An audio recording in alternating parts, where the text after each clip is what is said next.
გამარჯობა, ეს არის ცოდნის მოყვარე პოდკასტი. დღეს არის 4 შაბათი, დაგიბრუნდით პოდკასტ არეადან. დღეს ვყავს არაჩვეულებრივი სტუმარი და ძალიან ბედნიერი ვარ ამით. დღეს ჩემი სტუმარი არის პიროვნული განვითარების ტრენერი და კლასტერის დამფუძნებელი ია ბერსენაძე. გამარჯობა. გამარჯობა. მადლობა, ძალიან მიხარია რომ მოხვდით ჩემთან და მე მაქვს შესაძლებლობა რომ დღეს ვილაპარაკოთ ძალიან საინტერესო და საჭიროებოდ რაღაც ესეთი ბოლოდროინდელ ხშირად განხილვად თემას. სანამ დავიწყებ საუბარს თემაზე და შევალთ დიალოგში, მინდა გაგაცნოთ ახალი ქართული ონლაინ ვებგვერდი, რომელსაც ქვია MyPenG.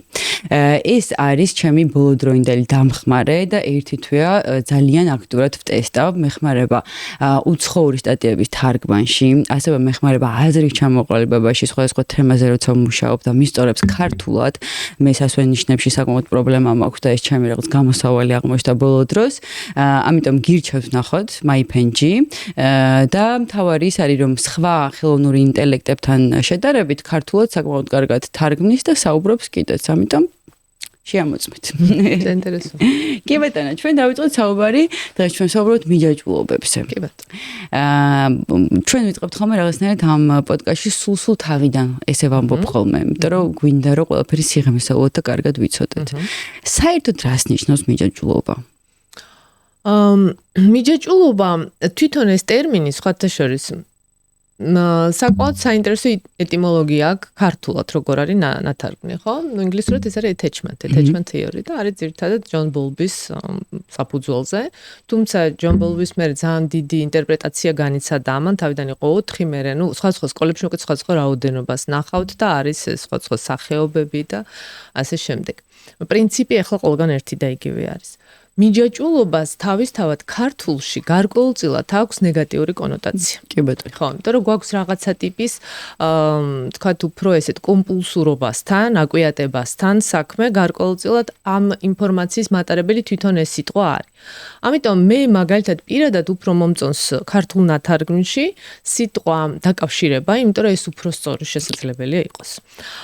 და უფრო მეტიც ჩვენ ახლა მაგალითად კლასტერში გვაქვს მთელი ტრენინგი, რომელიც არის აწყობილი ამ დაკავშირების თეორიაზე. ეს კოლრიზელის მიხედვით არის კონკრეტულად ერთ-ერთი კონსტრუქტი არის ესეთი, ამ ტრენინგს ქვია პეპლის ეფექტი, ძალიან საყვარელი სახელი აქვს, იმიტომ რომ ზუსტად პეპლისნაირი ეფექტია ერთი სიტყვით. ერთის მხრივ ის რომ პატარა ცვლილება და პეპლის ფრთის ერთი დაქნევა ძალიან დიდ ცვლილებებს იწვევს სამყაროში, თუ ამ ყველაფერს თვითონ ინტერნალიზაციას მოვახდენთ და შიგნით გადავიტანთ და არა გარეთ კიდევ და თვითონ ის რომ აი ერთ-ერთი ყველაზე შეუხედავი არსებიდან ესეთი არაჩვეულებრივი პეპლა ჩდება, ხო ეს ჩემთვის ძალიან საინტერესო სიმბოლიკა იქნება, საინტერესო რომ ტატუც კი მაქვს პეპლის გაგაგებენ მართლა რა საინტერესო. აი აქ მაქვს დიდი პეპლა მოხეთი. რა, ხო, აი ჩემთვის ძალიან მოკლედ სიმბოლურად ძალიან საინტერესო არის თვითონ. ეხლა რაც შეეხება თვითონ დაკავშირების თეორიას. ესე იგი დაკავშირება ეგ არის კომუნიკაციის სახე. ანუ თავისთავად ფსიქობიოლოგიური სახე არის კომუნიკაციის. მოპატიეთ ორი შეგატყვეთ, ნემთ ბოდის ვიხდი, არ მიყვარს ეწყვეტენ. საერთოდ, როდესაც ვამბობთ დაკავშირებას, ჩვენ ყოველთვის ვიგულისხმობთ მიჯაჭვულობას. კი ბატონო, ერთი და იგივე რეალურად, ხო, რომ კარგად რომ ერთ და იგივეზე ვსაუბრობთ. ერთი და იგივეზე ვსაუბრობთ, რა თქმა უნდა. როდესაც ხო, ეს არის იგი კომუნიკაციის ფსიქობიოლოგიური სახე, რომელიც მიდის არაცნობიერად. რას ნიშნავს ეს? და პრინციპში ეს მთლიანად განსაზღვრავს ადამიანის ფსიქიკის სიჯანსაღეს, ეს ძალიან მნიშვნელოვანია. დაკავშირება სხვასთან სჭირდება ადამიანს, ნებისმიერ ადამიანს, ნებისმიერ ეპოქაში, არა მარტო ადამიანს, არამედ ძუძუმწოვარს, არა მარტო ძუძუმწოვარს, ხო? ზოგადად, ხო, ძალიან ბევრ არსებას, იმისთვის რომ გადარჩეს. ანუ ეს კომუნიკაცია არის გადარჩენისთვის არსებული მექანიზმი და ძალიან მნიშვნელოვანი მექანიზმი, ხო? ამიტომ დაკავშირება იგივე მიჯაჭვულობა, რაზეც ვსაუბრობთ, ხო? ეს თუ ერთი და იგივე არის, ეს ნორმაა გარკვეულწილად. უბრალოდ არსებობს ამის კომპულსური სახეობები. რაც აი საბოლოო ჯამში მაგალითად რასაც ჩვენ ვეძახით ტოქსიკური სიყვარული, ტოქსიკური ურთიერთობა, ეს არის დაკავშირების კომპულსური აკვიატებული სახე, ანუ დისფუნქციური სახე გარკვეულწილად. ესე იგი თუ მივყვებით ახლა ამას, ჩვენ უნდა გვესმოდეს რომ განვითარება ნებისმიერ შემთხვევაში, როგორც წესი პიროვნულ განვითარებაში, პიროვნების განვითარება არ არის ლინეური, ანუ არ არის სწორხაზოვანი. ის არის ყოველთვის ციკლური. აი როგორც მაგალითად ბუნება ხო ციკლურია გაზაფხულ-ზაფხულის შემოდგომა ზამთარი. ეს ზუსტად იგივე არის ადამიანშიც. ადამიანი კავშირდება, ანუ იწყება დაახლოებით, მერე არის დაკავშირება, მერე არის განცალკევება და მერე არის გლოვა.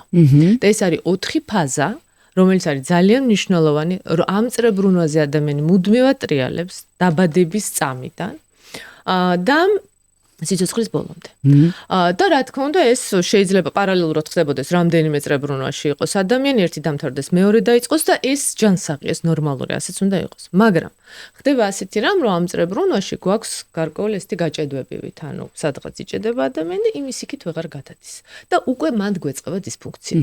ეხლა ჩემი გამოცდილებით რატომ მომწონს ეხლა ძალიან ეს სისტემა და ამ კონსტრუქტით რატომ მუშაობთ ამ ბოლო პერიოდში ძალიან აქტიურად, იმიტომ რომ ფაქტიურად ყველა პრობლემა ადამიანის სადღაც ამ ციკლში გაჭედვასთან გვაქვს საქმე. ამიტომ ძალიან ადვილი გასაგებია ადამიანისთვის და ძალიან მარტივად ვაკეთებთ მე ამ გაჭედილი წერტილის დიაგნოსტირებას და იქიდან თქვა რეტროსპექტულად გადასვლას რატო, საიდან წამოვიდა ეს ყველაფერი და ნუ არ გაგიკვირდება რომ ბავშვობიდან მოდის ეს ყველაფერი ახლა. რამე არის, რაც ბავშვობიდან არ მოდის. კი ბატონო, როგორც სენტეგზიპერი ამბობდა, ყველანი ჩვენ წარმოშობით ვართ ბავშვობიდან, ნუ მაიაკოვსკისაც იგივე აქვს ნათქვამი, ასე რომ როგორც არის ეს ნამდვილად ესე არის. ესე იგი იწყება ასე რომ ჩნდება ადამიანი ამ ქვეყნად და ჯერ ისე დავიწყოთ ძალიან მნიშვნელოვანი რამით, რისი გაგებაც ადამიანის ცნობიერებას ძალიან ცვლის, რომ ადამიანის ჩამოყალიბება არ იწყება, მისი ფსიქიკის ჩამოყალიბება არ იწყება მის დაბადებიდან. იწყება მუცლად ყოფნიდან. და პერინატალური პერიოდი, ანუ მუცლად ყოფნა, მშობიარობა და პირველი ერთი წელი განსაზღვრავს ადამიანის ფსიქიკას, ჩათვალეთ, რომ ხო. და პატარა დამატებები ხდება 12 წლამდე და 12 წლის მერე ადამიანი უკვე შემდგარი პიროვნება არის მთელი თავისი დამღებით, ტრავმებით და ამ ამბებით, რასაც მე მთელი ცხოვრება დავატარებთ და უფრო მეტიც არა მარტო მთელი ცხოვრება დავატარებთ, არამედ გენეტიკურად გადავცემთ ამას ჩვენ შვილებს და შედეგად ვიღებთ ტრანსგენერაციულ დამღებს და ასე შემდეგ. ჩვენ ხამ თემაზე ძალიან ბევრს მუშაობთ, ვაკეთებთ სისტემურ განლაგებებს, სადაც აი თითქმის 80% პრობლემების მიდის ტრანსგენერაციულ დამღებში. კი, ანუ დედის, ბებიის პრობლემა და ასე შემდეგ. ერთი кейსი ქონდა ჩვენ ესეთი, მაგალითად ძალიან საინტერესო, განლაგების დროს ერთი ქალბატონი იყო, რომელიც უჩიოდა ანუ ძალიან დიდი ფობია ქონდა სექსუალური ძალადობის. მაშინ, როდესაც მის ცხოვრებაში არ იყო არანაირი ეპიზოდი ასეთი. მაგრამ ფაქტობრივად მისი ცხოვრებაც კი შეზღუდული იყო იმის გამო, რომ მუდმივად აი რაღაც საზოგადოებაში სულ ამისი შიში ქონდა, მაგალითად ლიფტში ვერ შედიოდა, თუ ვინმე შემოვიდოდა, ან დახურულ სივრცეში მამაკაცი თუ იყო სულ ესეთი რაღაც. მე როცა ეს განლაგებაზე დავაყენეთ ეს საკითხი, გამოჩნდა, რომ იყო ამისი წარმოშობა კონკრეტულად ბებიასგან, რომელიც დედამისის დედა, რომელსაც როგორც განლაგებაში გამოჩნდა, ის იყო მატარებელი ამ ეპიზოდის სექსუალური ძალადობის. თვითონ კლიენტმა თქვა, რომ ბებიას არ იცნობდა, ანუ მის დაბადებამდე გარდაიცვალა ბებია, ამიტომ შესაბამისად ასეთ რამე უბრალოდ არ იცოდა. ოჯახში არავინ არ იცოდა და პირველად ესმოდა ესეთი რამე. არც დედამ არ იცოდა. ჩვენ ასე ვიცოდით, ესე დავიშალეთ. გავიდა რამდენიმე დღე და მეორე სესიაზე როცა მოვიდა ეს ქალი, თქვა, რომ ის მივიდა დედასთან და კითხა, რომ ბებიას ხო არ ქონდა მსგავსი რამო და დედა ჩემა ტირილი დაიწყო და თქვა, რომ შენო ვინ გითხრა ამის შესახებ იმალებოდა ოჯახში. აღმოჩნდა, რომ ზუსტად იყო ეს ყველაფერი და მას საკმაოდ მძიმე кейსი იყო, რაც ახლა გაირკვა მაშინ და ეს ინფორმაცია არსად არ წავიდა გენეტიკიდან. ეს დარჩა გენეტიკაში, გადაეცა დედას, გადაეცა დედიდან შვილს და ამის მატარებელი იყო შვილიშვილი, მაშინ როდესაც მას ცნობიერად წვდომა საერთოდ არ ქონდა ამ ინფორმაციას. ხო, ფანტასტიკა. ხო, მაგრამ აი აქ ვიკითხავ. მაგრამ გენეტიკურ დონეზე საერთოდ არ არის ფანტასტიკა. იმიტომ რომ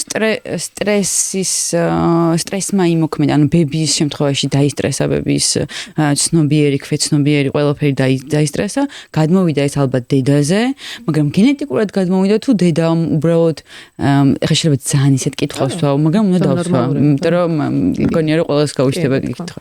ბებიამ მოუყვა დედას და დედა დაისტრესა, თუ დედამაც შეიძლება და არ ცოდნოდა. ამ кейსში დედა მიცოდა ფაქტია. ახლა არ ვიცი ბებია მოუყვა თუ როგორ იყო, ხა აღარ ჩავძიები ვართ, იმიტომ რომ ჩვენთვის ამას მნიშვნელობა არ ქონდა. კლიენტისთვის მნიშვნელოვანი იყო, რომ ცოდნოდა უბრალოდ რატო საიდან წამოვიდა ეს ყველაფერი. მაგრამ ძალიან ხშირად გვანცა არის, რომ არ ირკვევა წარმომავლობა. აი უბრალოდ ადამიანს არ ეტყვიან ამას და დამთავრდა, ხო? ახლა ჩვენ ხო რანაირ ცდომა გვაქვს ამაზე და უბრალოდ როგორც არის ესე არის, სიმპტომატიკა არ არის შენი, სიმპტომატიკა მოდის გენეტიკიდან. მაშინაც კი თუ არ იყო ნათქვამი ეს მაგალითად ბებიამ არ უთხრა ეს დედას, ბებია როგორც ამ სტრესის მატარებელი, არავერბალურად ამ ინფორმაციას გადასცემს კლიენტ სისტემას. ანუ სისტემა მიცის ამის შესახებ, მაშინაც კი თუ არ იცის. ძალიან საინტერესო სტატისტიკა არის ნაშვილე ბავშვებთან. აი ერთ-ერთ кейსს გეტყვით ასევე კიდე, რომ უკვე ზრდასრული ბიჭი, რომელიც იყო ნაშვილები, რომელმაც არ იცოდა რომ იყო ნაშვილები. სქემაში გამოჩნდა, რომ ეს არის ნაშვილები. ყველა სიმპტომატიკა იყო ნაშვილები ბავშვის. ძალიან ბევრი ბუნდოვანება, ესე იგი, მისი არაცნობერი მთლიანად ფორმირებული იყო ბუნდოვანებაში. განცდა იმისა, რომ რაღაცა მის ზურგს უკან ხდება, რაღაცა ტყუილია, აი ესეთი ცოტა კვიეტებული შიზოფრენიული უკვე ხო ხდებით? ქონდა. ხო, ქონდა, მაგრამ ჯანსაღი ფსიქიკა ქონდა აბსოლუტურად არანაირ ფსიქიატრიასთან არ ქონდა საქმე. არის ახლა სიმპტომატიკა, როცა ახლა გაქვს გამოცდილება ხდები მაგას, რომ აქ შესაძლებელია ამასთან ქონდეს საქმე, ხო? მოკლედ საბოლოო ჯამში მივიდა იქამდე საქმე, რომ გაირკვა. თვითონ დედამ უთხრა რომ ნაშვილები იყო. გასაგები ხარ რატო არ ეუბნებიან ბიოლოგიური ხო აღბზელი დედები. მათი საქმეა ეს ხო რაღაცა. ხა რომ უსაფრთხოებიდან ბავშვი არ დაისტრესოს და ასე შემდეგ. ასე შემდეგ ყველაფერმა ძალიან სწორად ჩაიარა იქ როგორც უნდა ყოფილიყო. მაგრამ უცნაური იყო ის რომ ამ ბიჭმა მიუხედავად იმისა რომ არ იცოდა, მაინც იცოდა ეს. და თქვენ მითხრა რომ როდესაც გავიგეს, მე მივხვდი რომ ეს ყოველთვის ვიცოდია. აი არის ესეთი რაღაცა. ძალიან ხშირად როცა არაცნობერ ტრავმებზე ვმუშაობ, არის ჰიპოთეზა. როგორ უნდა იმუშაო ამაზე, ხო? არის რაღაცა მოცემულობები, კომპონენტები და გარკვეული ლოგიკა. მარტივად რო ვთქვათ, ლოგიკა როგორია? შენ მშრალი გახვედი გარეთ, შემოხვედი სველი, ან წვიმა იყო, ან არ ვიცი რა, წყალი დაგესხა, ფაქტია რომ შენ ეს სიმპტომატიკა გაქვს. სიმპტომატიკას აქვს თავისი წარმოშობა. ყველა სიმპტომატიკას თავისი წარმოშობის არეალი აქვს, თქვათ ეს. ამიტომ არსებობს სიმპტომატიკა, რომელსაც ამის წარმოშობის არეალი აქვს უბრალოდ და ანუ როდესაც ჰიპოთეზა შედგება, ჰიპოთეზა როცა გაუზიარებ მაგალითად კლიენტს, ძალიან ხშირად არის რომ ამბობენ რომ მიუხედავად იმისა, რომ არ ვიცოდი, მე ეს ყოველთვის ვიცოდი. აი რაღაცა არის, აი ეგ არის არაცნობიერი. ეხლა საინტერესო არის ერთი მეცნიერი, რომელიც მუშაობდა ამ თემებზე. და მისი იმითი რა ქვია დასკვნებით, ასე ვთქვათ, ეს 1101 მაიმუნის ექსპერიმენტი ქვია, ძალიან საინტერესო ექსპერიმენტი იყო თავისთავად ეგ. არსებობს ესეთი მორფოგენეტიკური ველი და მორფოგენეტიკური რეზონირება. ახლა რას ნიშნავდა ეს? თვითონ 1101 მაიმუნის кейსი არ მოკლედ მოყვება, ესე იგი მეცნიერები იყვნენ ჩასულები იაპონიაში რაღაც ექსპერიმენტებისთვის და იქ ესე იგი ტკბილ კარტოფილს ჭამდნენ და რეცხავდნენ ამ ტკბილ კარტოფილს და ისე ჭამდნენ. მაიმუნები ცხოვრობდნენ აქ, დაინახეს მაიმუნებმა, ბუნებრივია ხა ეს ჩვეულებრივი ამბავია, მათაც დაიწყეს გარეცხვა ტკბილი კარტოფილის და ისე მოხმარება. ნუ რაც გასაკვირი არ იყო ახლა. მაიმუნი მაღალ განვითარებული დუდუნწოვარი ამიტომ. მაგრამ მოხდა უცნაური რამ, რომ ფაქტობრივად პარალელურ რეჟიმში ამასთან გვერდზე კუნძულზე, რომელიც ისეთ დისტანციაზე იყო, რომ არ იყო იქ წვდომა, მაიმუნი ვერ გადაცურავდა და ვერ მივიდოდა იქ, იგივე კეთება დაიწყეს მაიმუნებმა. და ასე შემდეგ. ანუ იმ არეალში მაიმუნებმა დაიწყეს ტკბილი კარტოფილის გარეცხვა და ესე მოხმარება. ეს იყო ერთ-ერთი მაგალითი, რის მერეც დაასკვნეს, რომ ნებისმიერ სახეობას, ეს არის ევოლუციის კანონი, აქვს თავისი სახეობისთვის დამახასიათებელი მორფოგენეტიკური ველი და როდესაც ევოლუციისთვის საჭირო ინფორმაცია ჯდება გარკვეულ რაოდენობაში მორფოგენეტიკური ველით ეს გადაეცემა იმ სახეობას და ასე ვრცელდება ინფორმაცია, რაც არის ევოლუციის ერთ-ერთი კანონი. ანუ პრინციპში იგივე შეგვიძლია ვთქვათ, როდესაც მან სხვა შორის ნახა ამ რობერტმა ეს სისტემური განლაგება. მან თქვა, რომ ეს არის მაგალითი მორფოგენეტიკური ველის. სისტემაში არის ინფორმაცია. და სისტემაში ეს ინფორმაცია არსად არ მიდის, რჩება და ჰელინგერის მეთოდი იყო, რომელიც იყო თვითონ კათოლიკე ბერი იყო და ზულუს ტომებში 25 წელი მუშაობდა და აკვირდებოდა იქ როგორ ხდებოდა ხა ეს რიტუალები, გარკვეული რიტუალები და მე ეს მეთოდი შეიმუშავა, მე ფსიქოლოგიაში წავიდა ფაქტობრივად ყველა სკოლა შეიმეცნა და ძალიან საინტერესო მეცნიერი იყო და მან შეიმუშავა ეს აი ამ სისტემაში არსებული პრობლემების სივრცეში გადატანის გარკვეული მეთოდი და ეს არის სისტემური განლაგება, რომელსაც ჩვენ ვაკეთებთ ყველა ტრენინგის ფარგლებში და ძალიან დამხმარე კარგი მექანიზმია განსაკუთრებულად ტრენინგებთან ერთად. განსაკუთრებულად, იმიტომ რომ ტრენინგზე მუშავდება სქემა, სქემისთვის არ არის სისტემური განლაგება აუცილებელი, სქემას ხედავს ადამიანი, როცა ესმის ეს საკითხი და მაგრამ სისტემური განლაგება ახალ რაღაც კომპონენტს ბადებს ხოლმე და ამას შემატებს და კლიენტისთვის რაღაცა ბევრად უფრო ცხადია, ვიდრე უბრალოდ თეორია. ხო, ხელშესახები ხდება. ჩვენ ხო ტვინით გვინდა რომ ყველაფერი ახსნელი იყოს, ისე ძალიან რთული არის, გაიგო. მე ძალიან ხშირად კლიენტი შედის თვითონ ამ სისტემურ განლაგებაში, როგორც თავისი როლის შემსრულებელი, ასე ვთქვათ, და ის განიცდის იმას, რაც როდისღაც განუცდია შეიძლება მუცლად ყოფნის დროს, შეიძლება ბავშვობაში ბრუნდება იმ მდგომარეობაში და იქ აი ზუსტად დაკავშირებასთან არსებულ პრობლემას ვაგვარებთ ამ სახით. ესე იგი, ჩვენ ვიცით, რომ ერიკ ბერნის მიხედვით, რომ სამეგო მდგომარეობა არის ადამიანში, ეს არის ბავშვის ზრდასრულის და მშობლის ეგო მდგომარეობა, რაც ნებისმიერ ადამიანში, ნებისმიერ ასაკში, ბავშვი არსებობს ორნაირი ადაპტაციური და მეამბოხე, როგორიც უნდა იყოს ბავშვი. შესაბამისად, როდესაც როგორი ბავშვიც ვიყავი, როგორი ბავშვობაც მქონდა, ჩემში ისეთი ბავშვია. მქონდა ტრამბული ბავშვობა, ჩემში ცხოვრობს ტრამბული ბავშვი. მქონდა ადაპტაციური მორჩილი ბავშვი ვიყავ, ჩემში ცხოვრობს მორჩილი ბავშვი, მეამბოხე ცხოვრობს მეამბოხე ბავშვი. მშობელი, რომელიც არის მზრუნველობითი და კრიტიკული, ანუ შესაბამისად ზრუნვა და კრიტიკა საკუთარ თავზე, ზრუნვა და კრიტიკა სხვაზე, როგორც არის, როგორი მოდელი წავდა მას მშობლის შესაბამისი მშობლის ეგო მდგომარეობა მასში და მათ შორის დამაბალანსებელი ზრდასრულის ეგო მდგომარეობა.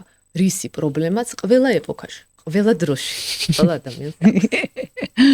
იმიტომ რომ როგორც წესი სწორედ დაკავშირების პრობლემის გამო ჩვენში ძალიან მე ვამბობ ხოლმე გადაბუსტულია, ანუ ძალიან დიდწილად არის წარმოდგენილი ბავშვი, როგორც წესი, განსაკუთრებულად ტრამბული ბავშვი, ხშირად არის მშობელიც ასევე საკმაოდ განვითარებული განსაკუთრებულად ისეთ არქეტიპებში, როგორც არის მაგალითად დემეტრა, რომელიც არის დედის არქეტიპი, ესეთი მატრიმონიალური არქეტიპია, პოსეიდონი, რომელიც არის მამის არქეტიპი, ხო?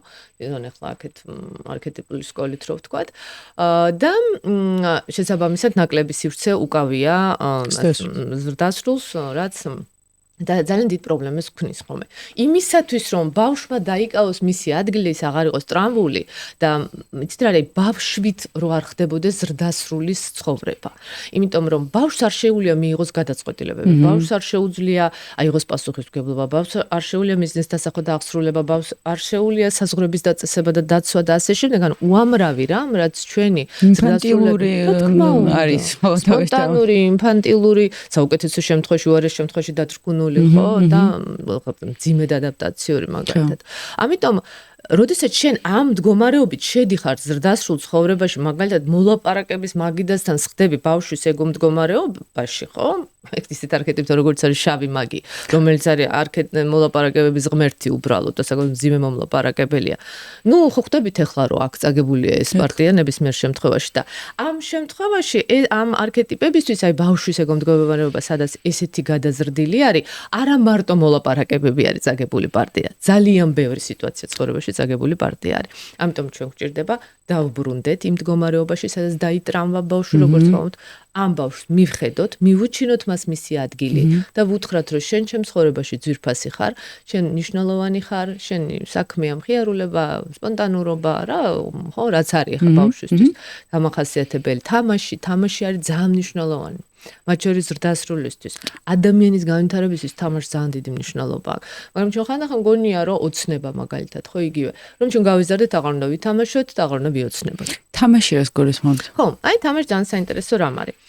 თამაში საერთოდ არის ესეთი რამბო, ადამიანის განვითარებისთვის, განსაკუთრებულად რა თქმა უნდა, ბავშვის არის რამდენიმე კომპონენტი, რომელიც არის მნიშვნელოვანი, მაგალითად ის, რომ მშობლები, აღმზრდელები უფრო სწორად იყვნენ ემოციურად და ფიზიკურად ხელმისაწვდომები, რომ ბავშვს ეს პირველი პრინციპი, მეორე ბავშვს კონდეს უფლება იყოს მოწყვლადი, vulnerable, ანუ მაგალითად, როდესაც ის ტირის, არავინ შეარცხინოს და არ უთხრას, რომ კაცები არ ტირიან მაგალითად, ხო? გამოხატოს საკუთარი ემოციები. გამოხატოს და ეს მოდის, რომ როცა ის მოწყვლადი ეს დაცულია.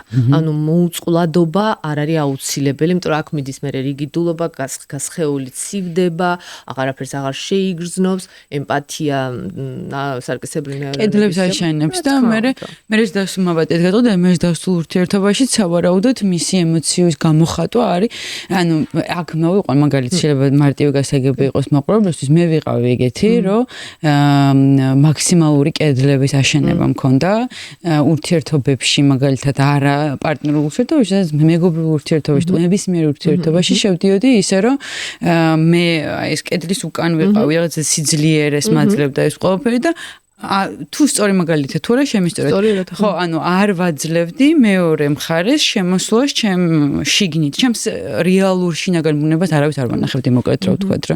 უბრალოდ მე კიდევ კარგი გამოხდა ხანი და ეს ყველაფერი მორჩა მივხვდი რა, ხელა ზიანი მოქონდა ჩემთვის. ხო, ნუ ეს უბრალოდ ალბათ კარგი მაგალითია. ეს ერთ-ერთი ყველაზე კლასიკური მაგალითი, მაგრამ ჩვენ როცა მუშაობთ დამღებით, მაგალითად ბავშვობის დამღები, ეს არის მერვე დამღა, ერთ-ერთი ყველაზე ცნობილი, ისეთ საკმაოდ ძიმე ეგ დამღა პრინციპში დიდი. სახარბიელო დამღა არ არის. და ქვია არ იყო ახლობელი. ეს არის სიახლოვეზე შეზღუდვა. მე შინიერ არ მეტკინოს, ამიტომ ზუსტად კედელია და ამ კედლის იქით არ უშვებ ადამიანს და ასეთ ადამიანებს ერთის მხრივ აქვს ძალიან დიდი მოთხოვნილება სიახლოვის და მეორე მხრივ ძალიან დიდი შიში. ამიტომ ეს შინაგანი კონფლიქტი არის, რომელიც აი გლეჯს ადამიანს შიგნიდან სინამდვილეში და მიხარია რომ დამუშავდა ეს დამღა, იმიტომ რომ რეალურად აი ეს კატეგორია ადამიანების მარტოობაზე განწერული კატეგორია არის საბოლოო ჯამში. თუმცა ერთი კარგი ამბავი არის, რომ უმძიმესი დამღებიც როგორიც არის, მაგალითად პირველი დამღა ეს არის, მოკვდი არ იყო თვითონ გულდინგების თეორიის მიხედვით, სადაც არის სიკვდილი პროგრამირება სიკვდილზე, არსებობს ესეთი დამღა და ამის кейსებსაც მოგიყვებით, ძალიან ბევრი кейსი ქონია ამისი, მუშავდება და გადაპროგრამირება ხდება ამისი. ანუ ყველა დამღა მუშავდება? ყველა დამღა მუშავდება. არ არსებობს დამღა, რომელიც არ მუშავდება. არ არსებობს ადამიანი, რომელსაც არ აქვს დამღების კომპლექტაცია. საშუალოდ ითვლება, რომ საშუალო სიმძიმის ადამიანს, აი ფსიქოლოგიური პრობლემების მქონე ადამიანს 3-5 დამღა აქვს. მაგრამ როგორც წესი პირველი ორი არის მძიმე წარმოდგენილი, რომელზეც პირველ რიგში უნდა ვიმუშაოთ. თუ დიაგნოსტირების დროს ხედავთ, რომ ამ პირველ ორში არის მოკვდი არ იყო, ყველაფერი უნდა გადაიდოს, უნდა მოხდეს მუშაობა ამაზე.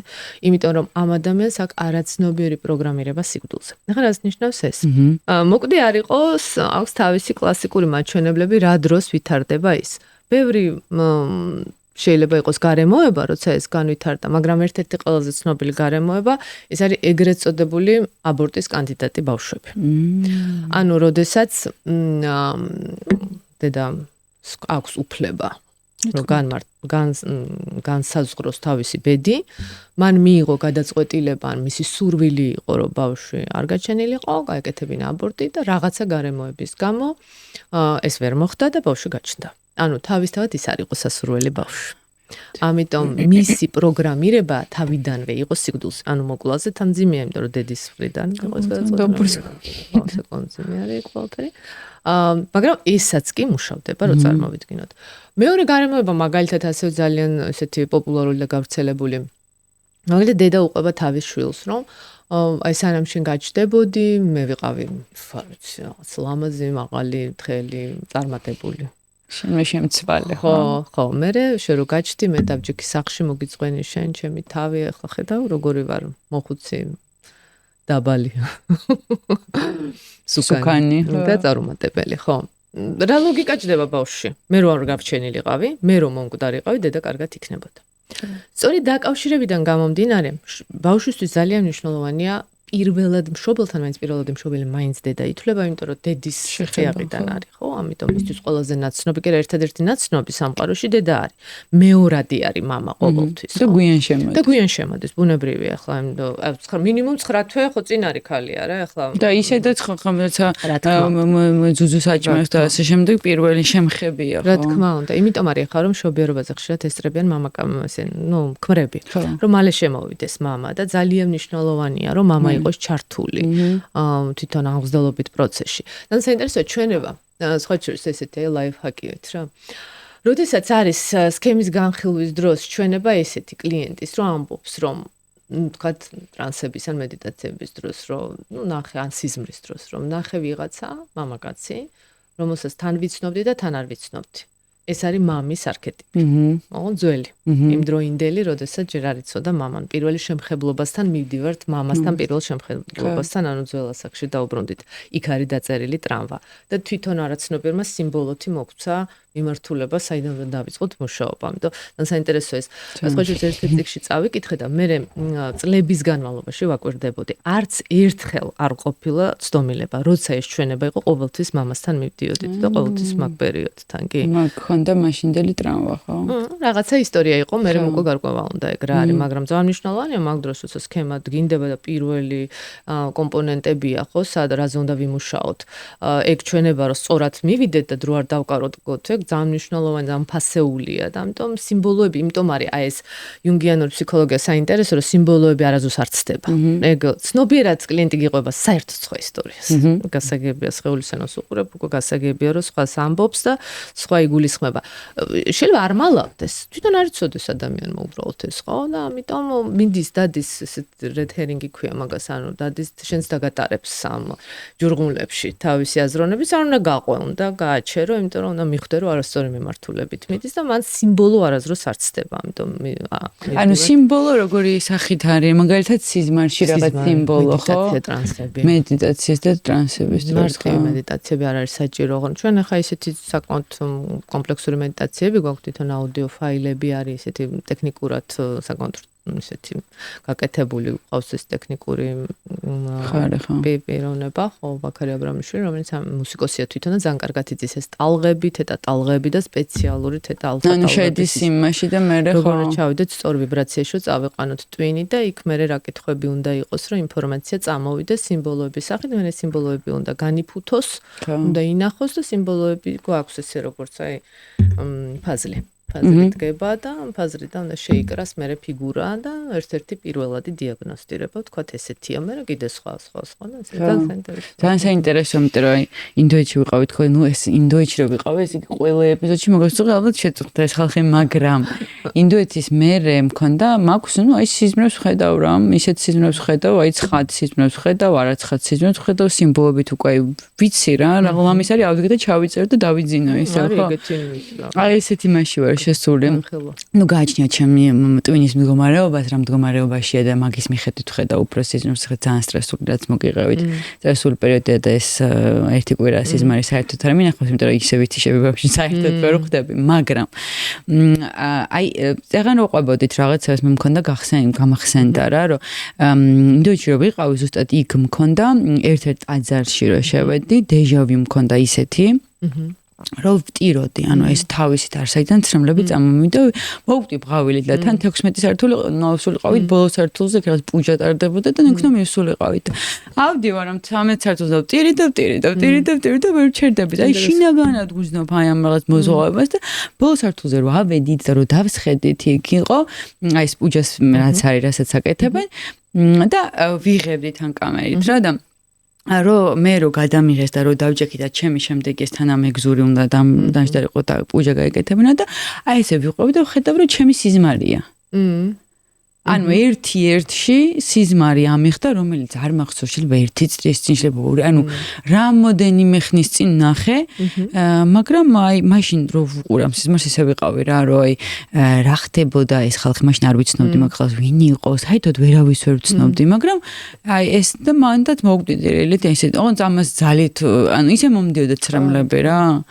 ხო და თუ ასახსნელი ესეთი რაღაცები, ახლა გესმით თქვენ რომ არსებობს ბევრნაირი ფსიქოლოგიის გარდა არსებობს ბევრი სხვა დისციპლინა, რომელიც ამას ხსნის სულის უკვდავებით მაგალითად, ხო? და ყველას ქონია ადგილები, რომლებიც არ გვინახავს, მაგრამ გვინახავს. რთული ახლა რაციონალურად მოაზროვნოს და მე საუკუნის ადამიანთან ამ თემებზე საუბარი განსაკუთრებულად ფართო აუდიტორიასთან, ჩემთვის ეგ გაუგებარი არ არის. მე მაგალითად არქეტიპულად გრძნეული ვარ და გრძნეულისთვის ეს 2-4 არის, ამიტომ ჩვენ მაგის ძალიან კარგად გვწამს, რომ ის რაც ჩვენ ვიცით, ის ვიცით, საიდან ვიცით, ეგ ძალკე საკითხია და ამას არანაირი მნიშვნელობა არ აქვს. მე ვამბობ ხოლმე, რომ თუ ადამიანს არაცნობიერის არ სწამს, ეს ადამიანის პრობლემაა და არაცნობიერის. არაცნობიერი არსებობს. მათ შორის არსებობს კოლექტიური არაცნობიერი, ხო, ზუსტად რაზეც საუბრობ. კი, ჩვენ დავუბრუნდეთ ჩვენ თემას. მე გავწყვიტე აზრი და მინდა რომ დავასრულო, რომ ხელმისაწვდომობა თქვი პირველი, მეორე თქვი მოწყვლადობა და მოკლედ ერთ-ერთი არის მან თამაშის უნარი და თამაშის უფლება, რომელიც ადამიანის განვითარებისთვის არის ძალიან მნიშვნელოვანი. თამაში არის რეალურად სამყაროს შეცნობის ერთ-ერთი ყველაზე ეფექტური გზა. ამიტომ ბავშვისთვის განსაკუთრებულად რომელიც შეზღუდულია სამყაროსთან წვდომაში, ანუ ის თუ რაღაც ასაკს არ მიაღწევს, მისი უსაფრთხოებიდან გამომდინარე, ეს არ შეიძლება რომ გაუშვა ახლა და შეიმეცნე სამყარო უთხრა, ხო? ამიტომ ის აი ამ მოდელირებით, სამყაროს მოდელირებით ახდენს ამ სამყაროს შეცნობას, რაც ძალიან მნიშვნელოვანია. ჩვენ მშობლებს ხშირად გვეშლება ის, რომ გონია, რომ თამაში არის დროის გარქვა. და სწავლა არის ლექსის დაძებირება, უცხოენების სწავლა, ასე შემდეგ, მათემატიკა, ტაბულა და ასე შემდეგ. არ ვაკნინებ, რა თქმა უნდა, ამ დისციპლინებს, მაგრამ მოდით თამაშს არაფერი დავაკლოთ, იმიტომ რომ ყველაზე მთავარს ბავშვი ამ დროს სწავლობს. პრობლემა არის, როცა ბავშვს არ უნდა თამაში, როცა მას არ უყვარს თამაში, რატო არის ეს მისთვის შფოთვითი, ეს არის საინტერესო. ხო, და ნუ ახლა ვინც ბავშვებთან მუშაობს, საკმაოდ ისეთი გამოცდილება აქვს ამასთან დაკავშირებით, ახლა მე აქ არ წავალ, იმიტომ რომ არ არის ეს საკითხი, რაზეც მე ვმუშაობ, მაგრამ ეს ყოველთვის სანახავი არის. არ უნდა ვიდარდოთ იმაზე, რომ არ ვიცი მაგალითად გამრავლების ტაბულას ვერ სწავლობს, მაგრამ თუ მას თამაში არ უნდა, თუ მას ეს კომუნიკაცია არ უნდა და ასე შემდეგ, ანუ შესაბამისად მას სამყაროს შეცნობის ძალიან შეზღუდული არეალი აქვს, ხო, სურვილი არ აქვს. ეს ბევრად უფრო სადარდებელია. ძალიან სადარდებელი უფრო არის მაგალითად ბავშვი, რომელიც ჩაკეტილია და რო იტყვენ ესეთი ბავშვია, ხო, იცით, შვიდი, ასეც უძგავაჩენდი. არა, ვიდრე ის ბავშვი, რომელიც აქტიურია. ხო, მეც მგონია, რომ რაღაცნაირად პირიქით ბავშვი უნდა ხტუნავდეს, დარბოდეს, ყველაფერს შვებოდეს აქტიურ. ასე შეიმეცნებს. ასევე ვართ ჩვენც. ადამიანებში თამაში როგორც სამყაროს შეცნობა. ეს შეიძლება ხა თამაშის სახით იყოს, რეალური თამაშის სახით, ბევრნაირი თამაშები არსებობს, ხო? და ნებისმიერი კომუნიკაცია შეიძლება თამაშით მიდიოდეს. და აი რასაც playfulness ვეძახით, ხო? ანუ თამაშის სული შენში. როდესაც ხარ სპონტანური, როცა შეგიძლია უცებ რეაგირებდე რაღაცაზე. აი მოდი ეს გავაკეთოთ, მოდი. და ხო, აი რაღაცა აი ეს სული, როცა ცოცხალია ადამიანში, მისი ასაკის მიუხედავად, აი არქეტიპებს რო დავუბრუნდე, აი ეს პირველი კვადრატი ახლა აბადალი არ ყავს სამ თვალსაზრისით, ეს არის პრინცი, პრინცესა, აფროდიტე და ჰერმესის არ 4 არქეტიპი არის არაჩვეულებრივი, ყოველთვის მზად არის თამაშისთვის, ყოველთვის მზად არის სამყაროს აქტიური შემეცნებისთვის და ასე შემდეგ, ხო? ამიტომ თითოეულ ჩვენგანში ეს ეგომდგომარეობა ძალიან მნიშვნელოვანია, მას თავისი დოზა უნდა ქონდეს. როდესაც შენ ამ ბავშვის ეგომდგომარეობით უკვე ზრდასრულ ცხოვრებაში შედიხარ, მაგალითად, ინტერპერსონალურ ურთიერთობაში, სასიყვარულო ურთიერთობაში, შენ უკვე ეძებ ვის? ან მამას, ან დედას. იმას აღარ უნდა პარიტეტული პარტნიორი. რა თქმა უნდა, ხა ძალიან ხშირად მეკითხავს ხოლმე, რომ აი რითი გავს შენი წინა ქორწინება ან წინა ურთიერთობა ამ ურთიერთობას, ან შენი წინა პარტნიორი ამ პარტნიორს ამ რას ლაპარაკობთ? ის ქერა იყო ეს შავგრემო.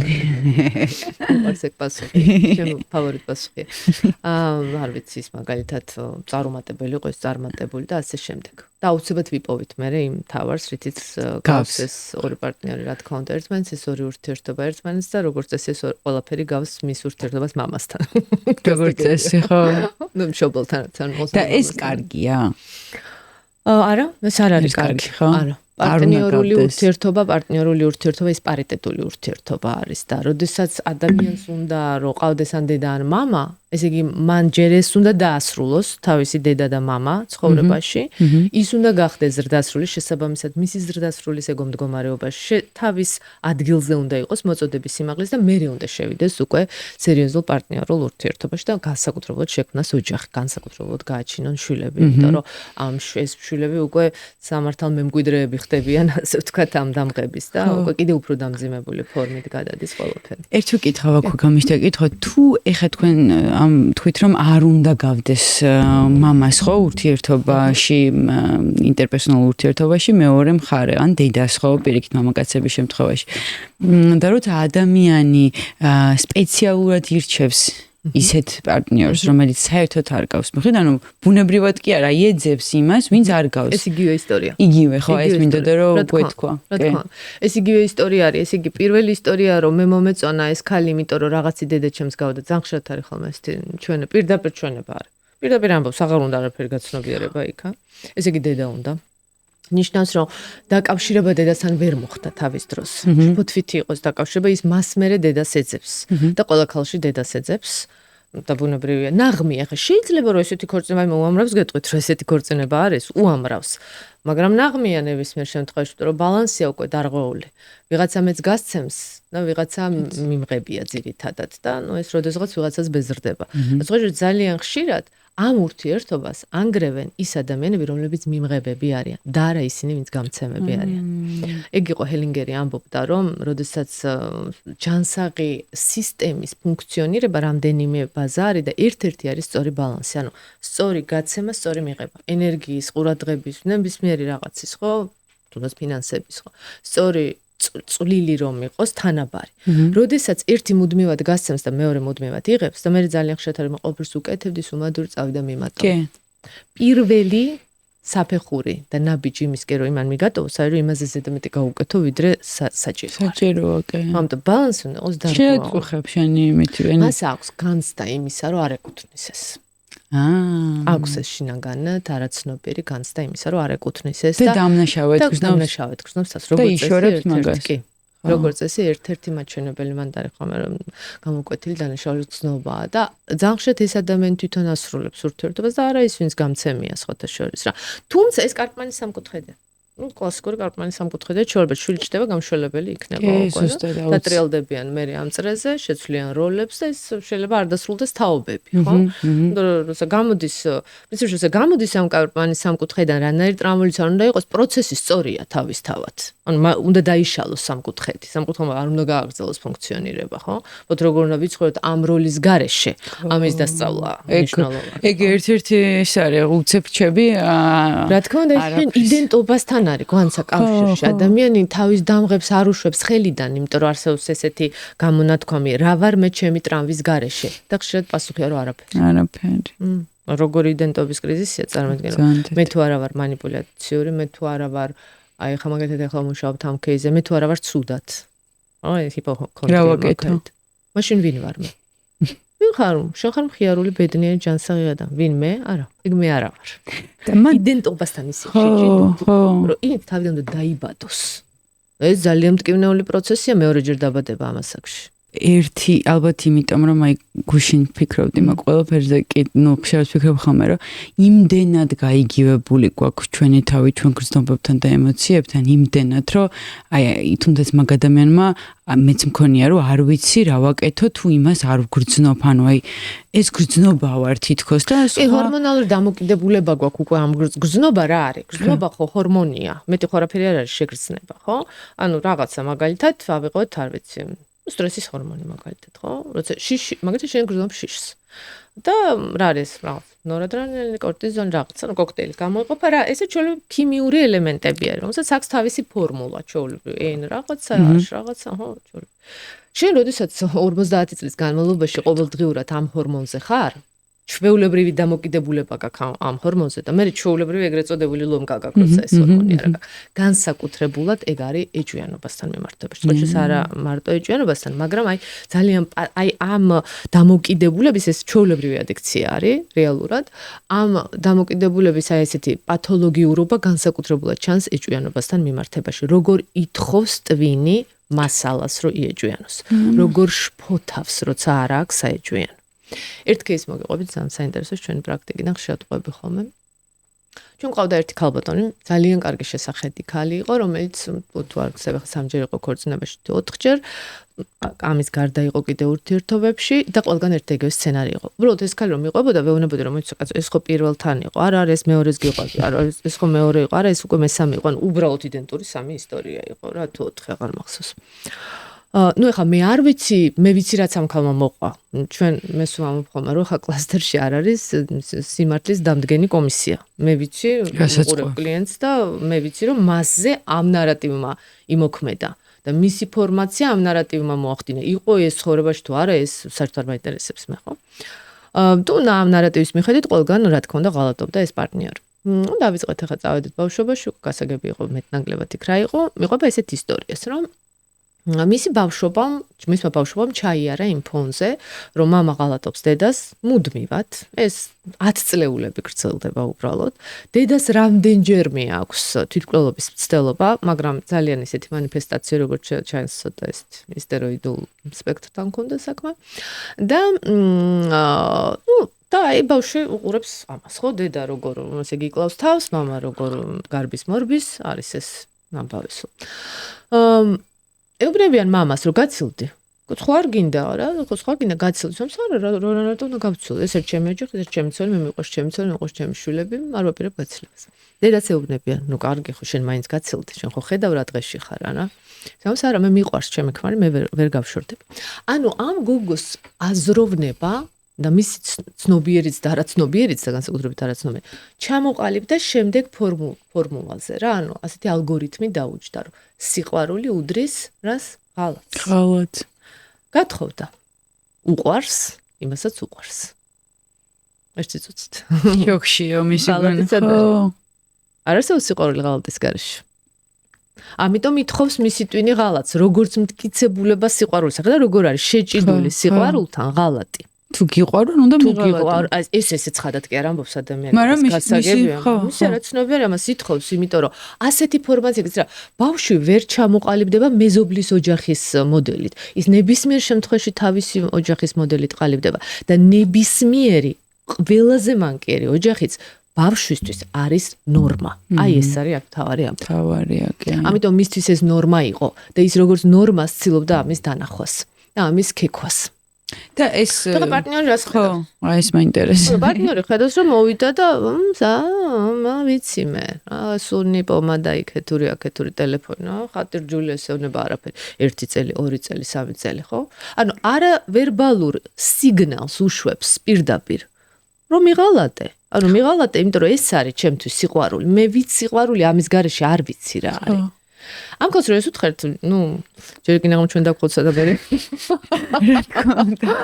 ამ სოთში შემდეგ სექციაზე რომ მოვიდა თქვა რომ ესეო. ესეო, განალის. მენი იყო, მაგრამ თქვა და ესეო და არაფერი ნუ მუშავდება ახლა ეს, მაგრამ უკვე მერე წლების განმავლობაში უკვე ჰორმონალური დამოკიდებულება აქვს ამ ყველაფერზე, რომ უნდა რაღაცა იპოვოს, უნდა რაღაცა ეძებოს, ხო? და გარკვეული ესეთი პირდაპირ მითითებებს იძლევა, მაგრამ მამაკაცებთან რა იგივე არ არის, ზუსტად იგივენად მუშაობს, მამაკაცებთანაც ეგ მეთოდი, ხო, ეგ სქემები.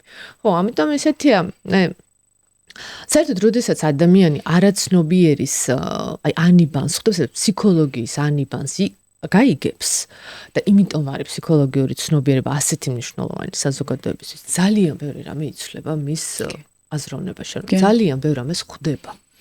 აი ზუსტად ამას ვასწავლეთ ხოლმე კლასტერის ტრენინგებზე, როცა დამღებზე ვმუშაობთ, ვეუბნები, რომ აი ახლა შენ შემდეგ სესიამდე, 1 კვირის განმავლობაში, ნებისმიერი სიტუაცია, რომელზეც რეაგირებ დამღურად, ჩაიწერე, მოდი და მითხარ. ნუ მიყევი ხო? უკვე ხდება დიფერენცირება. კი. მისი ტრამბული ბავშვიდან არის რეაგირება, მისი ზრდასრულიდან არის რეაგირება. ხო. და ანუ გაკეთებს განსხვავებას. ამბობს, მე ამბობს, რომ მე აღარა ვარ 5 წლის ბავშვი, მე ვარ ზრდასრული. ეს არ არის დედა ჩემი და მამა ჩემი, ეს არის ჩემი პარტნიორი. გამოდის ეს ტრამვა იქიდან, რჩება ჯანსაღი ნაწილი ადამიანის. ისეც ჯანსაღი ნაწილია. იმას დახმარება სჭირდება უბრალოდ. იმ 5 წლის ბავშვს უნდა ვუთხრათ, რომ დამთავრდა ის. აღარ არის 5 წლის რა, ეს პერიოდი დამთავრდა მის ცხოვრებაში. და თქვენ ხო გესმით რა ხა? ახლა ისეთი кейსები ქონია, გვანცა უბრალოდ ენა რა არ არის ტყვის. აი ქიდან გამოსვლა. არა. და ნუ ალბათ ძალიან დაუჯერებელი უბრალოდ.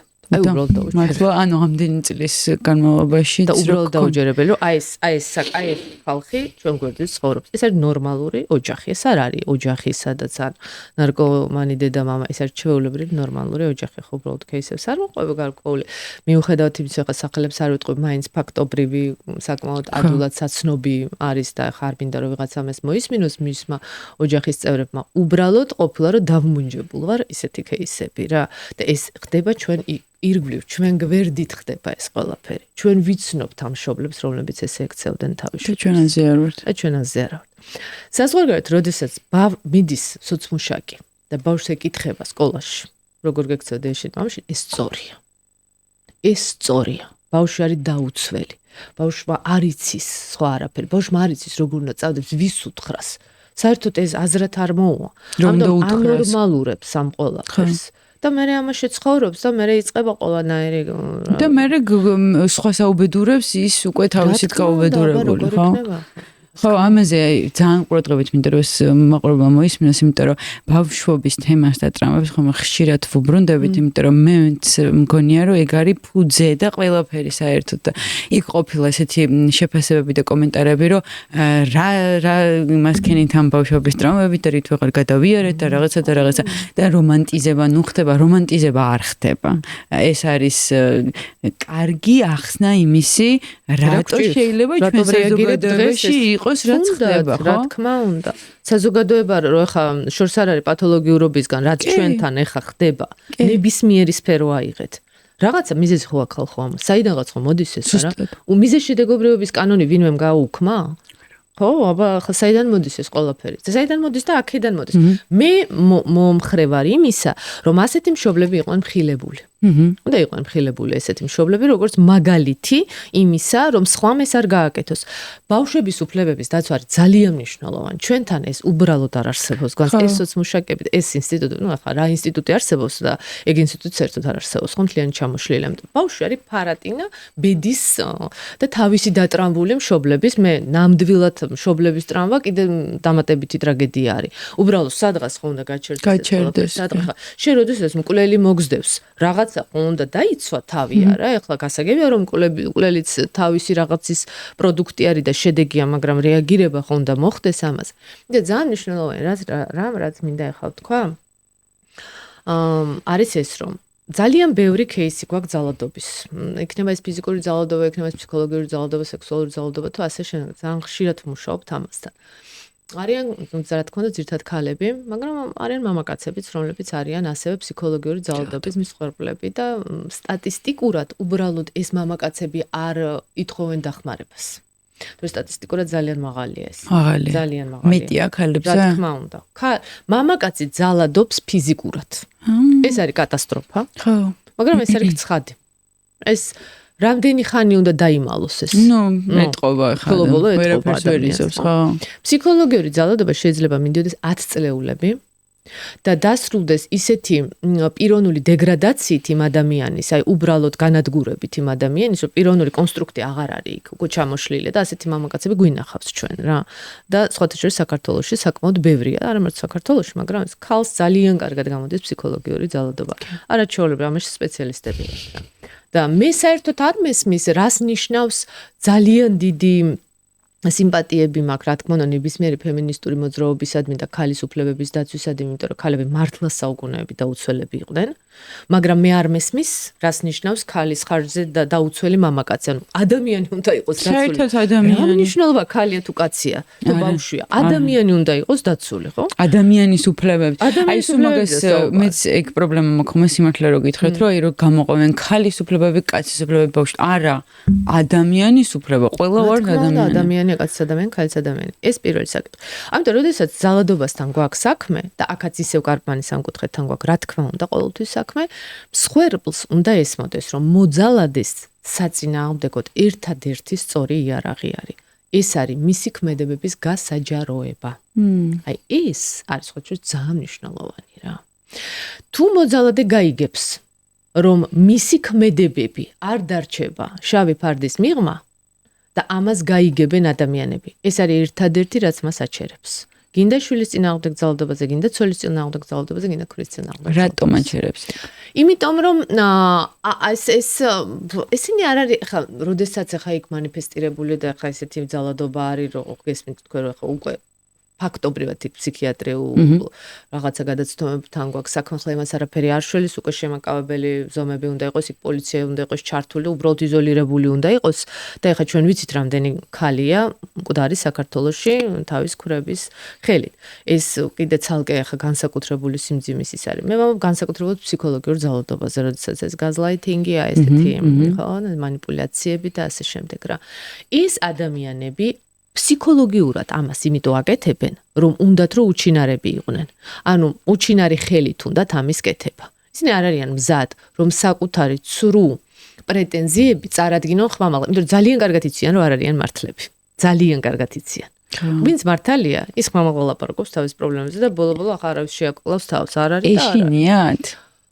ასეთი მოწყობილი ფსიქიკა აქვს უბრალოდ. ასეთი მოწყვლადობა არის, მაღალი მოწყვლადობა არის, ყოველთვის მათი მშობლებიდან მოდის, რა თქმა უნდა, ისინი მსხვერპლი იყვნენ საკუთარი მშობლების, ასევე ძალადობის მსხვერპლი არიან ხოლმე, როგორც ეს ფსიქოლოგიური როლური მოდელი იყო, ესეთი იგივე საკეთებენ, ეს გასაგებია. უბრალოდ ეს მან კი ეწრეს, სადღაც უნდა გაწყვეტეს. ამიტომ არის ძალიან მნიშვნელოვანი, რომ ამაზე ვილაპარაკოთ. უნდა ამ ადამიანებმა უნდა იცოდნენ, რომ ყველა მათი ასეთი ქმედება იქნება ნათქვამი, გასაჯაროებული და დამერწმუნეთ, ეს მუშაობს ყველაზე კარგად. იმიტომ რომ ეს მოძალადე ადამიანი არ არის მზად ამისთვის. და პლუს მან ერთი მომენტი ამ სხვერპლის თუნდაც კაპმანის ამ კუთხიდან ისე უბრალოდ ასე მსხვერპლი რა. ხათხა მსხვერპლს არ უნდა. რა თქმა უნდა. რომ ის ყველაფერი იყოს ნათქვამი, ძირითადად არ უნდა, ხო? ისევ იქ სადაც ჩვენ ვისაუბრეთ რომ არ უნდა, თუნდაც იმ როლის დაკარგვა რაშიც არის და ნუ მაგაში ცხოვრობს მთელი ცხოვრება, ხო? რა გვაქვს ახლა მანდ როგორც წესი გვაქვს ესეთი რამე. ისევ რომ დავუბრუნდეთ ჩვენი დაკავშირება მიჯაჭვულობის თეორიას, მე ვთქვი რომ პირველი საფეხური არის დაახლოება, მეორე საფეხური არის თავად დაკავშირება მიჯაჭვულობა. ანუ აი მარტივად რო ვთქვათ, მაგალითად დაახლოება ეს არის მე გავიცანი ადამიანი და მე მაქვს უნარები, რომ სიმპათია გამოვთქვა, შევიდე პირველად კონტაქტში და ასე შემდეგ, ხო? ანუ გავიცნო ადამიანს. ზოგს პრობლემა მან დააქვს მაგალითად. ანუ არ უნდა ურთიერთობებში შესვლა საერთოდ, ხო? მეორე ნაწილი ეს არის უკვე დაკავშირება, ანუ უკვე ურთიერთობები, თქვათ, გახდა უფრო ღრმა, თუმცა უფრო სინერგიული, ნუ უკვე სიყვარულია, უკვე ხანგრძლივობა არის და ასე შემდეგ. გადაიზარდა. ხო. დგება მესამე ფაზა, რომელ ფაზასაც ქვია განცალკევება. ახლა მოდით განცალკევებაზე ვისაუბროთ და მე დავუბრუნდები, რატო არის მსხვერპლისთვის ეს მნიშვნელოვანი ფაზა. ესე იგი, ნებისმიერი ადამიანი, ყველაზე ჯანსაღი ფსიქიკის ადამიანს ეწინააღმდეგება განცალკევებას, ეს სტრესულია. იმიტომ რომ კომფორტის ზონიდან გამოდის და ასე შემდეგ. ძალიან მნიშვნელოვანია რომ ვთქვათ, რომ განცალკევება არ არის დასრულება ურთიერთობის. ეს უფრო ხშირად არის ურთიერთობის თვისობრივად სხვა ეტაპზე გადაყვანა. მაგალითისათვის. და ავიღოთ წყვილის ურთიერთობა, ყველაზე კლასიკური.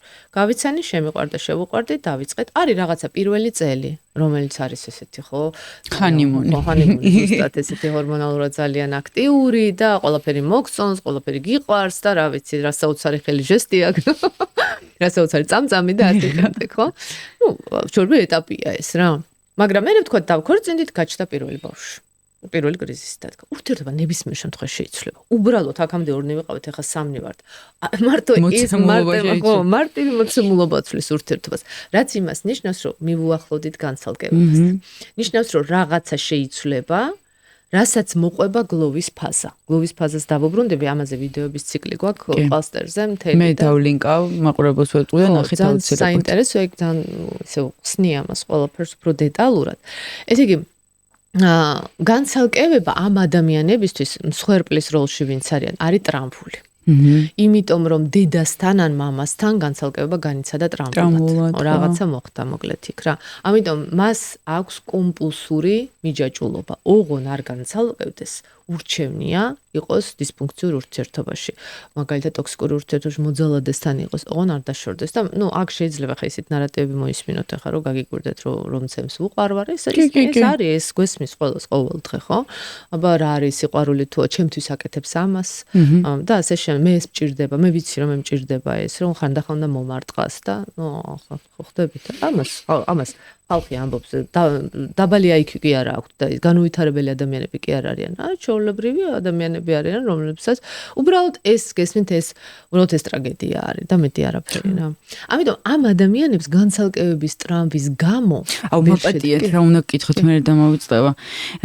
აი რო ამბობთ ხა რომ ეს მოდის ბავშვობიდან ხო? და კითხვა მაქვს ესეთი, ეს ადამიანი რო გაიზარდა, საზოგადოებაში რო გაერია, რო ნახა რომ თავისი მშობლების ურთიერთობის გარდა კიდევ არსებობს რაღაც სხვა ურთიერთობა, რომელშიც იგივე არ ხდება, არავინ არავის არ ურტყავს, ხო? ნუ რაღაცა შეიძლება სხვა რამე იყოს, მაგრამ დარტყმა ძალადობა არ არის. ეს ან ფილმს უყურებთ და ნორმალური ურთიერთობა. მის გონებაში ამდენად რთულია უკვე არსებული ქცევის მოდელის შეცვლა, რომ მისი აზროვნება შეეცვალოს? ანუ აღარ არ ვსაუბრობ ხა მაგალითად ვამბობ 40 წლის ქალის, 40 წლის კაცის ცხოვრებას გულისხმობ და არა 20 წლის. ოკეი. ამაზე პასუხი არის კიდე არა, ორივე. ესე იგი, პირველი და ძალიან მნიშვნელოვანი არის ის, რომ ზუსტად 40 წლის ასაკში საკმაოდ რთულია და ოპტიმალური ასაკი ჩვენ ვამბობთ 25-26 წელი არის, როდესაც ტვინი თავის ფორმაციას ასრულებს უკვე, მაგრამ ჯერ ნეირონული ქსელები აქტიურად დგება, ანუ ნეიროპლასტიურობა ძალიან აქტიურია და ადამიანს პიროვნული ცვლილება, ჩვენ ამას ქვია პიროვნული ცვლილება, მეტი არაფერი, ხო? პიროვნული ცვლილება ადვილად ხდება. ასაკთან დაკავშირებით ნეიროპლასტიურობა სულ არის, მაგრამ შენელებულია გარკვეულწილად, იმიტომ რომ სტერეოტიპული აზროვნება შემოდის ზუსტად და უკვე ადამიანი აღარ აზროვნებს, ახალ ნეირონულ ქსელებს აღარ ქმნის, ის საზოგადოებაში არსებული ნეირონული ქსელებიც სარგებლობს, ანუ მაგალითად, კარგი ეს არის, ცუდი ეს არის, ხო? და ასე შემდეგ. ის მოსულა ეს არის. ის მოსულა ეს არ მოსულა, ხო? თვითონ რა უნდა ემოციურად საერთოდ არ არის მაგაში კავშირი.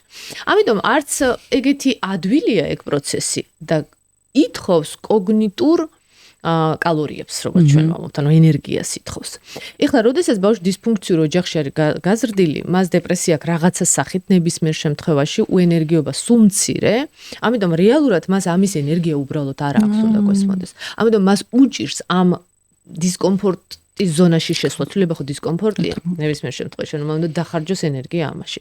ამიტომ აქაც არქეტიპებთან გვაქვს საქმე. არის არქეტიპი უბრალოდ ასეთი ფსიქოტიპია ადამიანის, რომელსაც აქვს ეს მოცემულობა, მაღალი ენერგიულობა აქვს. ყველა ასაკის მიუხედავად ძალიან ენერგიული ადამიანია და მათ შორის კოგნიტური, ფსიქიკური ენერგია მაღალი აქვს და აი შეუძლია რომ დაიტვირთოს თავი. ძალიან ჩანს ეგ ტრენინგებს. აი არის ფსიქოტიპი, მაგალითად იგივე გრძნეული, მეც ესეთი ისა მაქვს, რომ მე მირჩენია, რომ აი იმ წუთშივე ავაფეთქო ყველაფერი და სწრაფი ცვლილებები, სწრაფი არქეტიპი აქვს გრძნეული ზოგადად რა. და არ მიყვარს ეს გაწელილი და გაჯანჯლებული პროცესები, ეს ძალიან მასავათებს და რესურს მაკარგვინებს. ამწეობა მაღალი მაქვს, ანუ ამტანობა მაღალი მაქვს, გამძლეობა მაღალი მაქვს, ამიტომ შემიძლია რომ დავიტვირთო მაქსიმალურად აი ნებისმიერ ტექნიკებში, ხა რომელშიც მიმიღია ფსიქოლოგიური მონაწილეობა, აი პირიქით ტრენერს უთქვამს, რომ ბევრს ხარშვები, ანუ ბევრი მე ვიცი ჩემი. რისი გაწევა შეგიძლია.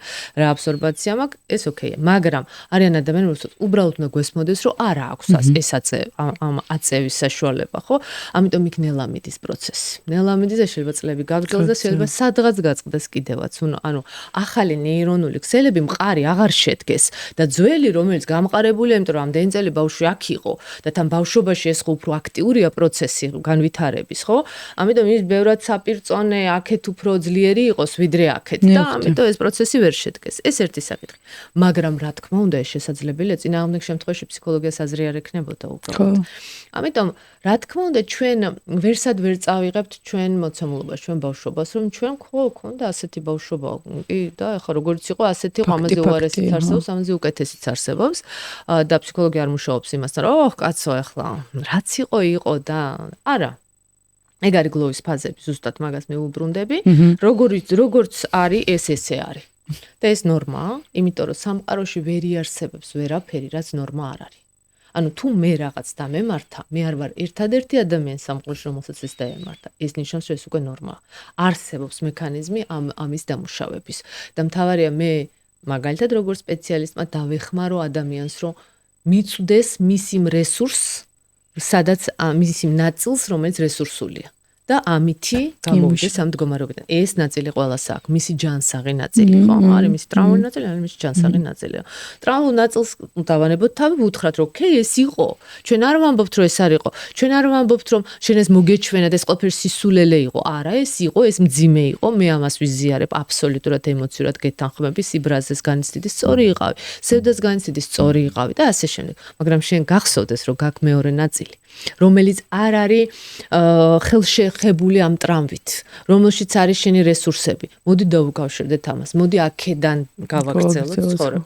როცა ამას ვამბობთ, ეს არის წვდომა საკუთარ ლიბიდოს ბირთვზე, ანუ ჩვენი სიცოცხლის და სიყვარულის ენერგიის ბირთვზე. იმიტომ რომ ადამიანში არის ორი ძირითადი ენერგია, ეს არის დესტრუდო და ლიბიდო. დესტრუდო იგივე მორტიდო, ეს არის სიკვდილის ენერგია და ლიბიდო, ეს არის სიყვარულის ენერგია და სიცოცხლის ენერგია პირველ რიგში. ამიტომ ეს ბირთვი არის ორივე ადამიანში, ეს ნორმალურია. დესტრუდოს ბირთვი რო არ იყოს, სიკვდილი წარმოუდგენელია. წარმოუდგენელი იქნებოდა. ჩვენ ვიცით რა არის სიკვდილი, რო ვიბადებით მაშინაც კი. ასეთ დონეზე კოლექტიური არაცნობიერთან. რაც იმას ნიშნავს, რომ ჩვენ ბირთვი გვაქვს ამისი, ხო? მაგრამ ჩვენ გვაქვს უდიდესი ბირთვი ლიბიდოსი. და ტრამვები ამ ლიბიდოს ბირთვს ამცირებს, ამაზრდის. ხო.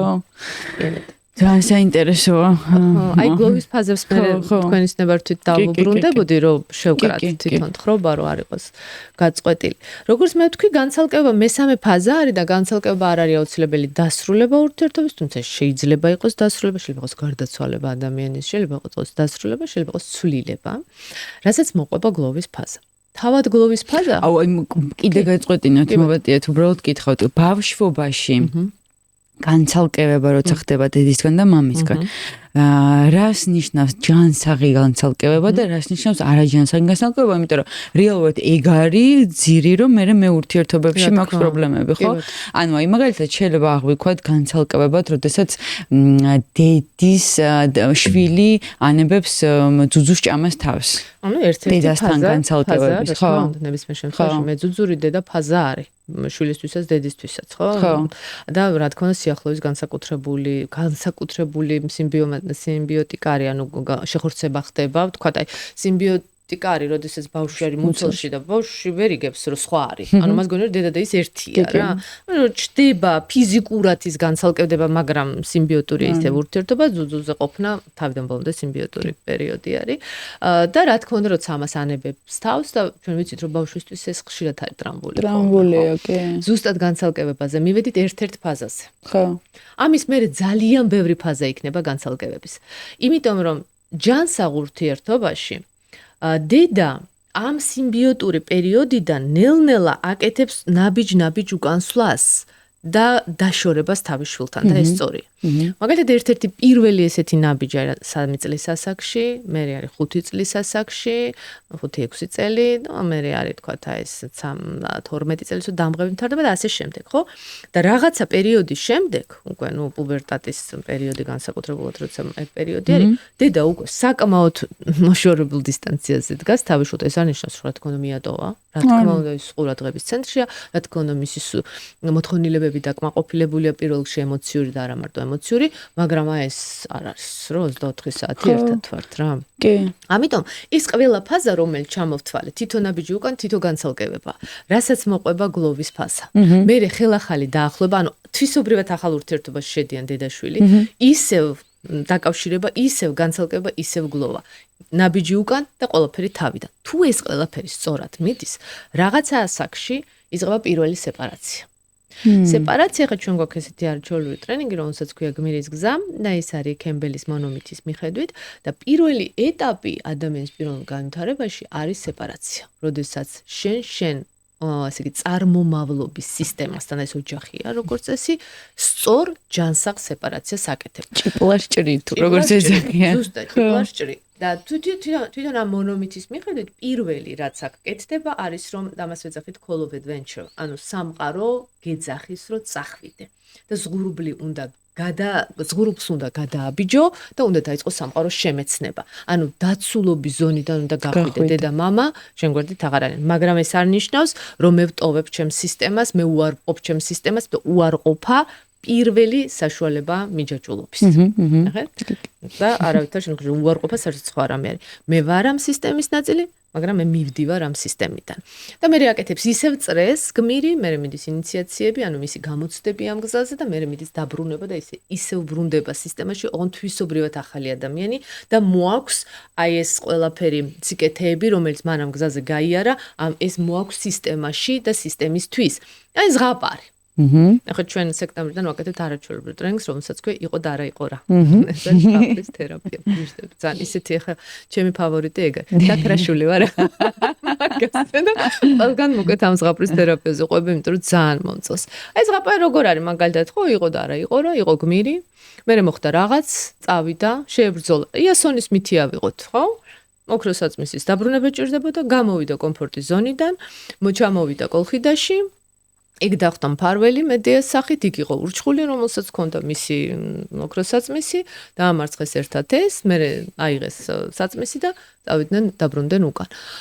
ეს მედიას მითი სხვა შორის ჩემთვის ერთ-ერთი ყველაზე ტრამბული მითი არის, ამაზე ძალიან შეყირებენ ხოლმე, იმიტომ რომ ჩვენ გვაქვს ესეთი ციკლი ვიდეოების, რომელსაც ქვია არქეტიპები მსოფლიო ლიტერატურაში. ხა ჩემი ძირითადი პროფესია არის, მე ვარ ფილოლოგი, განათლებით და მთარგმნელი ვარ, ანუ ლიტერატურად მცოდნე ვარ, ანუ ლიტერატურა ჩემი პირველადი სიყვარულია და ჩემი პირველადი პროფესია.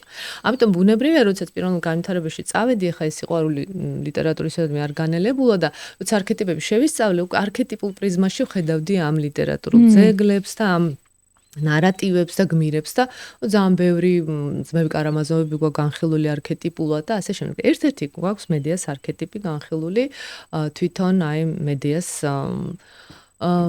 ერთ-ერთ ვერსიაში რა და იქ როდესაც ამაზე იყო საუბარი და როცა ვიწერდით ამ ვიდეოს, როდესაც მივდივართ იმ ცნობილ პასაჟზე, სადაც მედია წევლის უკვე ფინალში ყველას იმის გამო რაც მას გაუკეთეს, უბრალოდ განსა 7 დუბლი ჩაწერე, იმიტომ რომ 7-ვე დუბლზე ტირილს ვიწყებ.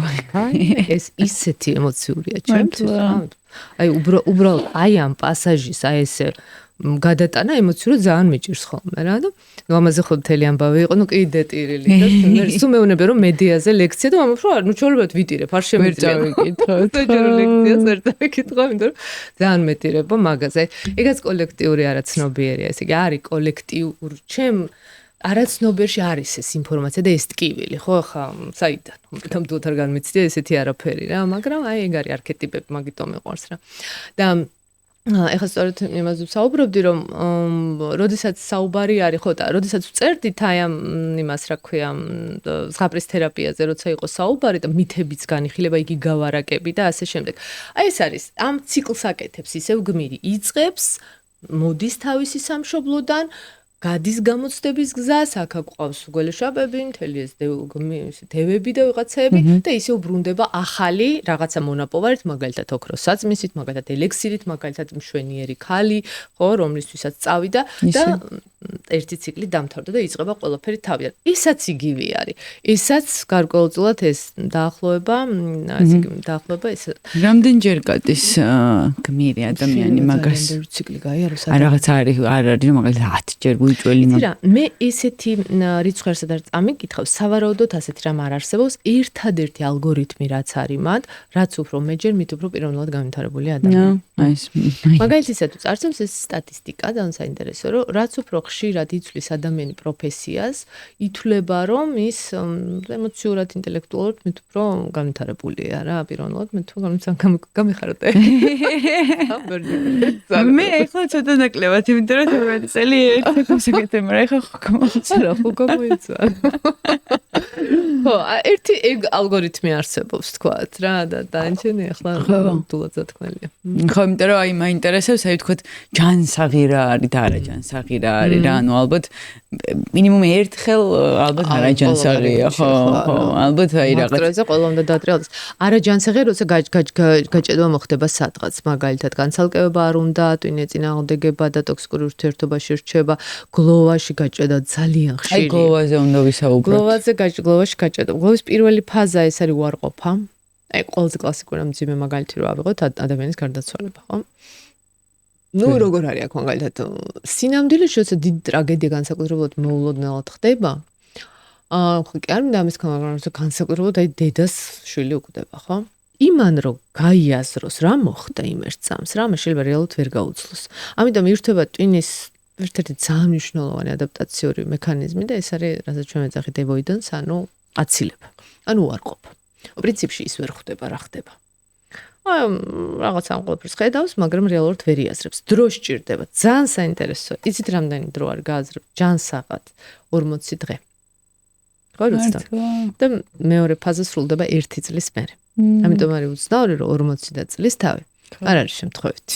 ძალიან უცნაური იყო ეს ერთი წავიკითხე და უბრალოდ გავოცდი რა. ხო, ნუ ახლა რა თქმა უნდა ჩვენმა წინაპრებმა ესენი იცოდნენ უბრალოდ. კი. და შეიძლება კიდევ უფრო მეტი. რა თქმა უნდა, კიდევ უფრო მეტი. უარყოფის მერე იწყება მეორე ფაზა, რომელსაც ქვია სიბრაზე. აი რა ეს რა მოხდა, ეს რა დამემართა და მოდის რატომ, აი ეს რატომ და ეს რომელიც შეიძლება იყოს ესეთი უკონტროლო მრისხანების სახით, რომელიც შეიძლება იყოს პასიური აგრესიის სახით და ასე შემდეგ. შემდეგი ფაზა თუ ამას გადაივლის ადამიანი დგება სევდა. აი მოწყდება ადამიანი, იწყებს დეპრესიული პერიოდი, უენერგიობა, შეიძლება ჩაცოლა, არაფერი არ ჭამა, კი ბატონო, ზუსტად ეს. რის შემდეგაც დგება მეოთხე ფაზა, რომელიც არის შიში. ეხლა რა ვქნა? ყველაფერი ამის გარეშე. ახალ რეალობასთან უნდა დავიწყო ცხოვრება. და ისევ როლი დავკარგე ალბათ. ისევ როლი დავკარგე, რა თქმა უნდა. ეს არის პირველი ნაწილი და ტრამვული ნაწილი, რის შემდეგაც იწყება შემდეგი მეხუთე, ეს არის ემოციური და ფიზიკური მიღება, ემოციური და მენტალური მიღება მოვლენის. ადამიანი ამას უსწორებს თვალს. როგორც ემოციურად, ისე ანალიტიკურად მენტალურად. ამას ეს მოხდა. ეს არის ფაქტობრივად პირველი, როდესაც ამას ამს, რომ всё, ახლა ამასთან ერთად უნდა ვიცხოვრო. რასაც მოყვება განახლება, ანუ რეგენერაცია იწყება, ისევ ლიბიდოს ბირთვი იწყებს ისევ ამუშავებას, სიცოცხლე ისევ რაღაცას პოულობს სიცოცხლეში, რაც უკვე იზიდავს, შეიძლება იყოს პროფესია, შეიძლება იყოს სხვა შვილი, შეიძლება იყოს ნებისმიერი რამ, რა, ხო. რასაც მოყვება პატიება, რასაც მოყვება მადლიერება. პატიება ვისი? სამყაროს ღმერთის თვითონ ადამიანის. შეიძლება საკუთარი თავის, ხო, ეს. რამდენიც კი. ხო. სიბრაზე ხო რაღაც გამოიყო. შესაბამისად პატიებაც. კი, აი ხა მახსენდება მე ბებო გარდამეცვალა ცოტა ხნის წინ და ეხლა თქვენ რო საუბრობდით, მახსენდებოდა ბაბუს ფაზები. ძალიან ინტიმური საკითხი, რატო ყვები არ ვიცი, მაგრამ მოყვები. რას გადის ეხლა და რომ მოყევით, მაგ ეტაპებს გადის, რომ საუბრობთ და რომ მიყვება, რაში გაიარა და ეხლა სად არის და როგორ და ეს პატიება რო თქვით, მაგიტო ვკითხეთ რისი, რომ მე მგონია რომ მაშინ უფრო საკუთარი თავის პატიება, იმიტომ რომ მე რაღაცნაირად არ ვიცი, მგონია რომ როდესაც ადამიანი გარდაიცვლება, ჩვენ რო ძალიან მტირით და ძალიან განვიცდით, პირველში გვეცოდება საკუთარი თავი და არა ის, ვინც გარდაიცვალა, იმიტომ რომ თუ რაღაც მორწმუნე ხარ, მაშინ პირიქით უნდა გჯეროდეს, რომ სადღაც არ ვიცი 64-ში არის და კარგად არის, ხო? ნებისმიერი რელიგიური მწამსით თუ რა ვიცი, შეიძლება გჯეროდეს ინკარნაციით მოვა და ასე შემდეგ, ხო, არ მარტო მართლმადიდებულ რელიგიაზე საუბარი. აი გვეცოდება ჩვენ რაღაცა აქაც ის ეგოიზმი არის, რომელიც გვეუბნება, რომ შენ ახლა საწყალი ხარ მის გარეშე რო ხარ რა. კი ბატონო, ან დანაშაულის გზნობა ძალიან ხშირად არის ხოლმე დანაშაულის გზნობა რაღაცა სახით, იმიტომ რომ ჩვენ როცა გლოვის ფაზაზე ვსაუბრობთ, აქ მარტო გარდაცვალება აქ არ არის, აქ შეიძლება დაშორება იყოს უბრალოდ რაღაცა, ხო, მიატოვა მაგალითად პარტნიორმა. მაგრამ ძალიან საინტერესოა, როცა ცვლილება არის, რომ იგივეს გადის. ცვლილების დროსაც ფაზა იგივეა. აი მაგალითად როგორ ცვლილ, ხო? ხო, აი მაგალითად მე და ჩემი პარტნიორი ქონდა რაღაც არაჩვეულებრივი ურთიერთობა, გაგვიჩნდა შვილი, ხო? ანუ ახალ ფაზაზე ხო წავედით. ვგლოვობ იმას, რაც დამთავრდა ჩვენ შორის. ძველის გლოვა მიდის რა. და შეიძლება ხა ისეთი კაფიოდ გამოხატული არ იყოს ეს ყველაფერი, მაგრამ ამ ფაზებს გადის ისე. და ეს გლოვის ფაზა უეჭველი უნდა გაიარო? უეჭველი. ანუ მე თუ ესე ვუყურებ მაგალითად ცხოვრებას, რომ ეხლა მე მოგიყვებით როგორ უყურებ ცხოვრებას, არ ვიცი, რაღაც ეს მოდელი ჩამოუყალიბე ჩემ თავს, რომ თამაში არის ყველაფერი. ოკეი. ოღონდ ანუ სერიოზულად ვუყურებ. მაქვს სხვადასხვა ლეველები რა, რთული ლეველია, ზოგი მარტივი დონეა ესე რაღაცნაირად და აი თუნდაც ბავშვი რო გაჩნდება ურთიერთობაში, მე შვილი არ მყავს, მაგრამ და ახალი დონეზე გადავედი და დასაფასებელია ეს ახალი დონე და მოდი ვნახოთ ეხა ეგ როგორ რანაირად ხო. ძალიან სწორი დამოკიდებულება. მაგ შემთხვევაში ვგლოვობ გლოვა ნებისმიერ შემთხვევაში გლოვა არ არის ლოგინად ჩავარდნა აუცილებლად ესეთი გამოხატული. გარკვეული ფიქრთა შეგრძნებათა წყობა უნდა იყოს, რომელიც პერიოდულად ადამიანს უჩნდება. არ არსებობს ადამიანი, რომელსაც ეს არ აქვს. ეხლა რაც შენ თქვი გვანცა, ეს არის ზოგადი მაინდსეტი. ცხოვრების ზოგადი მაინდსეტი რა ძალიან სწორია. ანუ არ ხდება დრამატიზაცია, მაღალია ცნობის მოყარეობა, აი playfulness უბრალოდ ეგ არის, რაც მაღალია ცხოვრება თამაშია, როცა ამ კრედოთი ვცხოვრობთ, ყველასა გვაქვს ჩვენი კრედო. ხო? ასე ნორმალური არსებობს ძალიან ტრამული კრედოები და არსებობს ხო მაგალითად ესეთი, ხო? ცხოვრება თამაში, მოდი გამოვიკულიოთ, მოდი ერთად ვითამაშოთ, ხო? მოდი ამ ტურიდან სხვა ტურში გადავიდეთ. მოდი ეს როგორც სტრესი კი როგორც გამოწვევა მივიღოთ, ხო? მოდი გადავლახოთ და ასე შემდეგ. ძალიან ჯანსაღია ეს ყველაფერი. მაგრამ როცა ეს ყველაფერი იცვლება, რაღაცა ტიპის ეჭვის მსგავსი ფიქრები, შეიძლება სიზმრებში იყოს, შეიძლება აი ესე იყოს, ეს მაინც შემოდის, ხო? მაგრამ არ არის ტრამბულად ეხა ეს, ხო? კი, მეც მახსენდება ზუსტად ეგ სიზმრებში შემთხვევაში იყო. ნებისმიერ შემთხვევაში იქნებოდა და თავდება ეს ფაზა. ამისი მარკერი არის, რომ მადლიერება დგება. ხო. აი რაღაცნაირი შეგრძნება, რომ რა მაგარი იყო ეს ყველაფერი და რა მადლობელი ვარ სამყაროსი ადამიანების ჩემი თავის მაგალითად იმისა რომ ეს იყო ჩემ ცხოვრებაში ეს არის ნიშნავს რომ იქ ყოფილი სწორად მიდის რა და არ მოხდა გაჭედვა რომელიღაცა ფაზაში და სად ყველაზე ხშირად სად იჭედებიან ხო? ну რა თქმა უნდა ეხლა გლოვა ძალიან ტრამბულია მაგრამ განცალკევება არანაკლები მაინც სტატისტიკურად ყველაზე ხშირად ადამიანს არ უნდა ურთიერთობიდან გამოსვლა მაშინაც კი თუ ხვდება რომ ეს ურთიერთობა მისთვის უკვე აღარ არის მომგებიანი უკვე დაიტარა უკვე ხო ტანჯვა არის რეალურად ორივესთვის იმიტომ რომ რაციონალურად ეს ზანგასაგებია ხოლმე ხო მაგრამ აი რაღაცა არის და ვერ წყდება ამ ურთიერთობას ნიშნავს რომ პირდაპირ უნდა გავაჩეროთ ეს საუბარი და უნდა უთხრა რომ იცი რა აქ შენი პარტნიორი არაფერ შუაში არ არის დავაპაუზოთ ეს დიალოგი და წავედით ბავშვობაში ხო იქ გავასწოროთ ეს ამბავი იქ დავაფიქსიროთ სწორად ყველაფერი რაც არის საჭირო და მეორე მოვუბრუნდეთ აქ მოვუბრუნდებით და იტყვის რომ მოიცადე ამაზე ვსაუბრობდით ჩვენ საიდან უკვე ის თავისთავად სწორდება ხო? და საინტერესოდ. მე მქონია ერთი მომენტი, მაგალითად რაღაც გვისაუბრე მე და ჩემი მეგობარს, რომელსაც პარტნიორთან მქონდა სერიოზული პრობლემა მქონდა. აი სერიოზული, აი ხა თქვენ რაც მოყევით რაღაცა, ის ღალატ რაღაც სერიოზული პრობლემა და ნუ ეს გოგო ვერ გამოდის ამ ურთიერთობიდან, არის და არის და არის და არის და არის და მე იმიტომ რომ ეს საკითხები ძალიან მაინტერესებს, არანაირი პროფესიონალური გამოცდილება რა თქმა უნდა არ მაქვს, რომ საკითხული მაქვს, მოსმენილი მაქვს და მაინტერესებს. ვკითხე რომ აი მოდი იქნებ მშობლების იმას რაღაცა და აღმოვაჩინეთ რომ მამამისისგან რადიკალურად განსხვავებული აი რა ვიცი 360 კი არა 180 გრადუსით განსხვავებული პარტნიორი მოძებნა ისეთი როგორიც მამა იმიტომ რომ მამაზე რაღაც მომენტში იყო ბავშვობაში გაბრაზებული ხო და მე რაღაც ის მომენტი რომ გავიხსენეთ ვისაუბრეთ ამაზე და რაღაცა მიხვდა რომ ნამდვილად ეგრე იყო და მე გაიხსენა ეპიზოდები როდესაც სხვა ადამიანებიც ეგეთივე მოწონდა და ეგეთივეს ეძებდა რომელიც ხო ეგეთი მესიზავდა და შეიძლება დედაც გაიმეოროს აი პარტნიორში მაგალითად ქალმა ნახოს მამაკაცი რომელიც მამა არ არის დედა არის მისი ეს სვიჩები ხდება ხოლმე ესეთი რაღაც ხანდახან აი რომ ორივეა ხან ერთია ხან მეორე აი ესეთი ცოტა ესეთი ბიპოლარული ურთიერთობა არის რა ანუ აი პოლარულად განსხვავებული ურთიერთობები და მან დაეუბნები რომ აქ ვის გავს ой დედა ჩემი აქ მამა ჩემი ესე იგი ორივეა არის ეგეთი რაღაცა რა. იქიდან მოგაქ ხა სხვა სახით შეიძლება წამოიყო ეს ყოფა. კლასიკურად გოგოს მოაქ ხა ეს მამა ელექტროს კომპლექსი მასო იდიპოსი. ნუ ეს კლასიკური სქემა არის ხა. ხან ეგრე არ არის. ზართული იქნება ის ორი. ნუ დაინახოს უბრალოდ არტული არის, მაგრამ ხო. ვაუ, ანუ რა და მე რა მარტივად ლაგდება რაღაცა მე არის აი როდის აწუხებს ადამიანს ხო არის რომ აი სულ ცხოვრობენ მაგაში და არიან რამდენიც გინდა ხო როდის ხდება რომ აწუხებს იწყებს ადამიანი განვითარებაზე ფიქრს პიროვნულ განვითარებაზე ფიქრს ფსიქოლოგთან მისვლას და ასე შემდეგ როდესაც ეს უკვე ჩვენ ვამბობთ რომ კრიტიკული მასა შედგა ანუ კრიტიკული მასა შედგა შეწუხების ნეგატიური ინფორმაცია ძალიან მაღალია და ის ამას ვეღარ უძლებს და უკვე იწყებს ტვინი თავის დაუნებურად ამ წრიდან ხო გამოსვლის რაღაცა საშუალებას და დახმარებას გარედან და ამ დროს იწყება გარეთ ზებნა ამ დამხმარე ხელის და როცა იწყებს ზებნას ყოველთვის პოულობს ამ დროს ძალიან მაღალია ადამიანს გრძნობელობა აი ძალიან უცნაური რაღაცა ხშირად მithქვამს ხოლმე ეს რომ არ ვიცი რა ბედის წერტ უბრალოდ მე ვიცი რა ბედის წერტ მაგას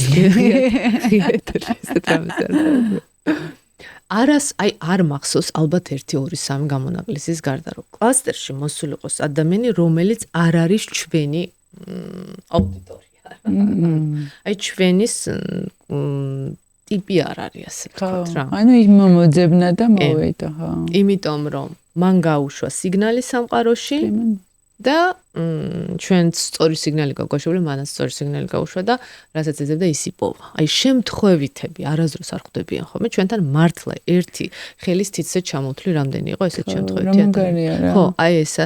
ეს ხო ჩვენ ერთ ტრენინგი გვაქვს უმაღლესი არქეტიპები და იქ არის გრძნეული სქემა, რომ გრძნეული თავის სისტემას, მას სპეციფიკური სისტემა აქვს და ის თავის სისტემას იცავს უცხოებისგან და ამ სისტემაში შედიან მხოლოდ განდობილებიო, ესეთი სიტყვაც კი არის ნახმარი ლიტერატურაში და ნამდვილად კლასტერი ეს არის განდობილების. თქვენი არქეტიპიდან გამომდინარე. არ ნიშნავს არაფერს, რა თქმა უნდა, უბრალოდ ისე, რომ შემთხვევით ადამიანები არასდროს არ არიან და ყოველთვის მე ძალიან მართლა ერთი დიდი ოჯახი ვართ თუ გაკლასტერელები. ხოჭის ახლა გვაქვს არქეტიპების ტრენინგი 4-ში 4 ივნისს და ძალიან არაჩვეულებრივი მოგზაურობა არქეტიპები რა. ეს ისეთი მოგზაურობაა საკუთარ თავში და აი ამ საკუთარი სხვადასხვა ვერსიების აღმოჩენა. ხო, აი ძალიან ყველას ურჩევ ამას. პირველი იწყება მაგითი ყველაფერი, რომ აი ვინ ვარ მე, პასუხი არის და რო აღმოაჩენ რომ მილიონი მილიონი ხარ ხო და რა მაგარია რაღაც მომენტში ხო მილიონი რაღაც და აი დახმარება ხა არსებობენ ადამიანები რომლებიც არ აქვს საშუალება ტრეინინგების არ აქვს ამისი მაგრამ შესაძლებელია რომ საკუთარ თავზე მუშაობით საკუთარ თავზე ჩაკვირვებით მიხვიდე და გააცნობიერო რომ რაღაც ტრაუმებთან გაგშედეგი იმიტომ რომ მე ვარ მაგისი მაგალითი მე არ გამივლია რაღაც კურსები ტრეინინგები არაფერი არ გამივლია გულწრფელად რო გითხრათ უბრალოდ აი არ ვიცი რაღაც გარემოება მიმიყვანა რაღაც ციგნამდე რაღაც გარემოება მიმიყვანა რაღაც ვიდეომდე და დავიწყე აი ეს რაღაცა და ეს ტექნიკები რომელსაც მე ვფლობ საკუთარ თავთან შეძენილ რაღაც ტექნიკა ესეც აი ესე რაღაც ციგნებიდან ამოწერილი არ გამივლია მე ხა თავს არ ვიქებ უბრალოდ იმ ადამიანების გასაგონად მინდა ვთქვა რომ შეუძლიათ თვითონ გააკეთონ როცა მე ვამბობ შენ როდესაც ითხოვ დახმარება სამყაროსგან სამყაროსშენ გაძლევს დახმარებას ეს არ არის აუცილებლად ფსიქოლოგის ან ტრენერის სახით ეს არის ციგნის სახით ეს არის ვიდეოს სახით ეს არის ფილმის სახით ეს არის აი რაღაცა ხანახან ფრაზის სახით რომელმაც აი ესეთი ახალ მომენტი დაგიჯდა და უცებ გაიაზრე ყველაფერი და ასე შემდეგ მე არა მაქვს ფსიქოლოგიური განათლება მაგალითად ყველაფერი რაც ვიცი ციგნებიდან ო ციგნები ეხლა დღეს ისეთ სამყაროში ვცხოვრობთ ამაზონი ერთი კლიკი და ყველაფერი ხელში გაკუკვა ხო და საკმაოდ ბევრი ციგნი არის ნათარგმნი ქართულად ეს ძალიან კარგია ჩვენ ვდებთ ამ ვიდეოებს მუდმივად და ბევრი ადამიანი დევს უკვე ფსიქოლოგები პირველი განვითარების ტრენერი ვიდეოებს რომელიც ხელმისაწვდომია და მაგალითად კლასტერის ვიდეოებში საკმაოდ ბევრი მექანიზმები დევს აი ესე ხელმისაწვდომად და უფასოდ და ძალიან ეს პოდკასტიც მაგას ემსახურება რა თქმა უნდა აბა რა ეს არის ჩვენი სოციალური პასუხისმგებლობა ეს არის რეალურად რომ ჩვენი პროფესიიდან ჩვენი ცოდნები გავაზიაროთ როგორიც არის ეს ცოდნები, იმიტომ რომ სრულყოფილი არავინ არ არის, რა თქმა უნდა. მე ჩემი ამოცანა არის, რომ მე რაც ვიცი და რაც ზუსტად ვიცი, რომ ვიცი, ის დავაშეარო, ასე ვთქვათ, გავაზიარო და მივცე იმ ადამიანებს, რომელსაც ეს სჭირდება. პირადი გამოცდილებიდან როგორც მინიმუმ, ხო? უნდა, ბარა და არა მარტო. აი როგორც მე მოვყევი ხე ჩემი მეგობარს რაღაცა ხო, არ ყოფილვარ სადღაც მისულებდა რაღაცა, უბრალოდ აი რაღაცა ვიკითხე და გავუზიარე, ესე ხო არ შეგვეხედა ამ საკითხისთვის თქო რა, ხო? სწორი შეკითხვების დასმა არის ძალიან მნიშვნელოვანი. ყველაზე ერთ-ერთი პირველი მოსმენა არის ძალიან მნიშვნელოვანი.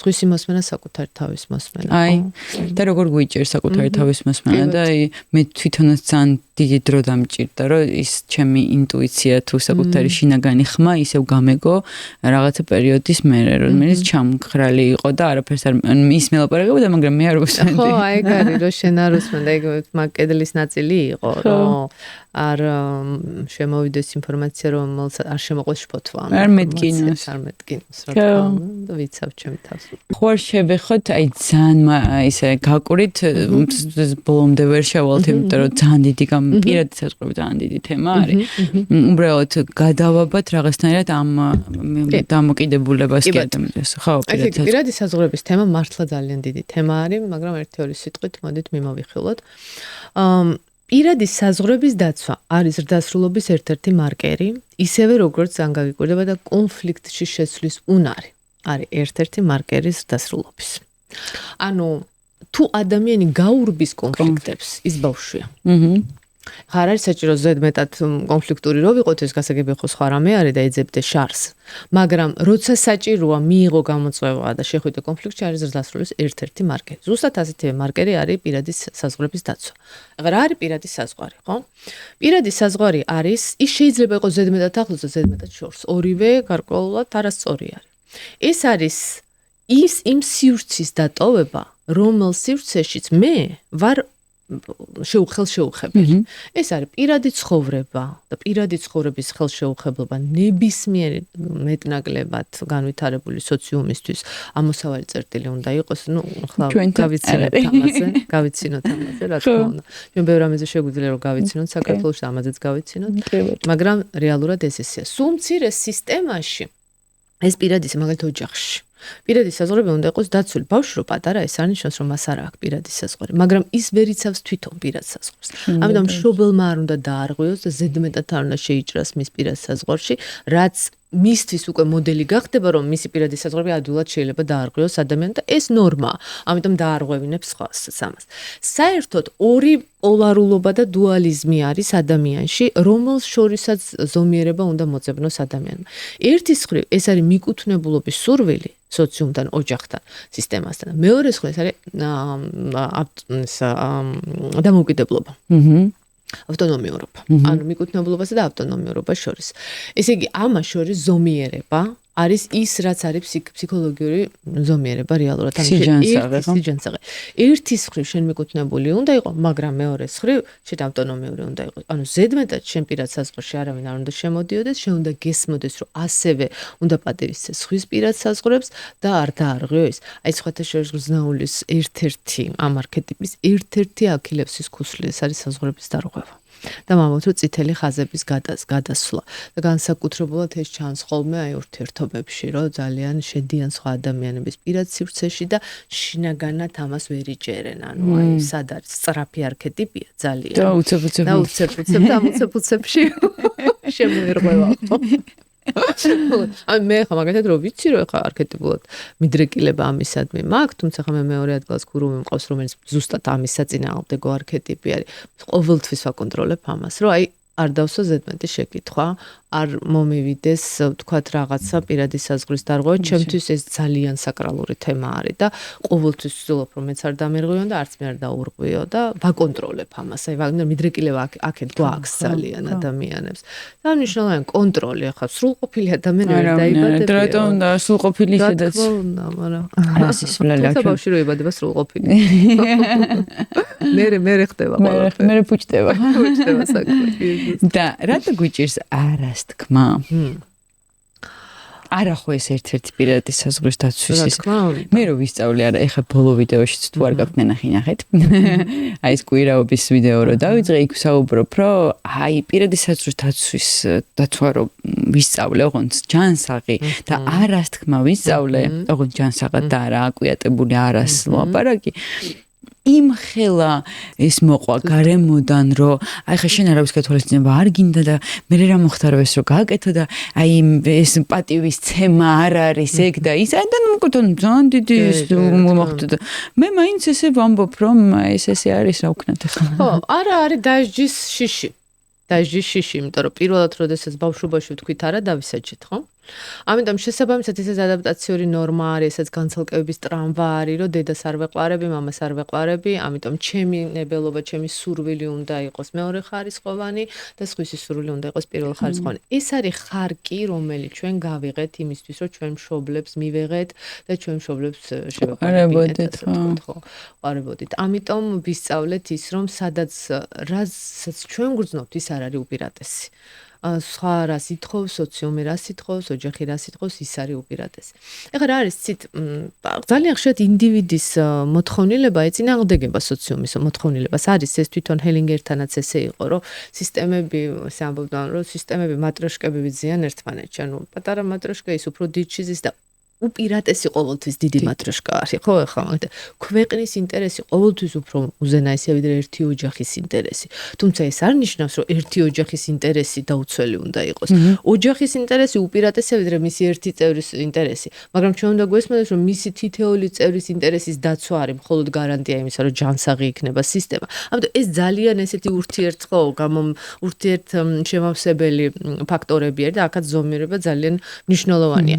ამიტომ ჩვენ ერთის მხრივ უნდა გვესმოდეს, რომ არსებობს ჩვენი არა, რომელიც არის მყარი, იმიტომ რომ არაა და უბრალოდ მე ასე ვგრძნობ, მაგრამ ამავდროულად არსებობს რაღაცა სიტუაციები, სადაც მე ვიტყვი, რომ არა, მე ეს არ მინდა, მაგრამ ერთხელ მე ამას გავაკეთებ იმიტომ რომ მაქვს გარკვეული ლოგიკა ამასთან დაკავშირებით. თქვათ ამ შანსს მოგცე, მან ასე ვიზა, მან მაინც რაღაცა ინტერესებიდან გამომდინარე. ესე არ გამოდის ყოველთვის, რომ ჩემი არა და დამთავრდა. ხა ეს კიდე მეორე უკიდურესობა არის, მაგრამ უფრო მიდრეკილი პირველი უკიდურესობისკენ ვართ, რომ ჩემი არა უბრალოდ არ არსებობს, ჩემი სურვილი არ არსებობს.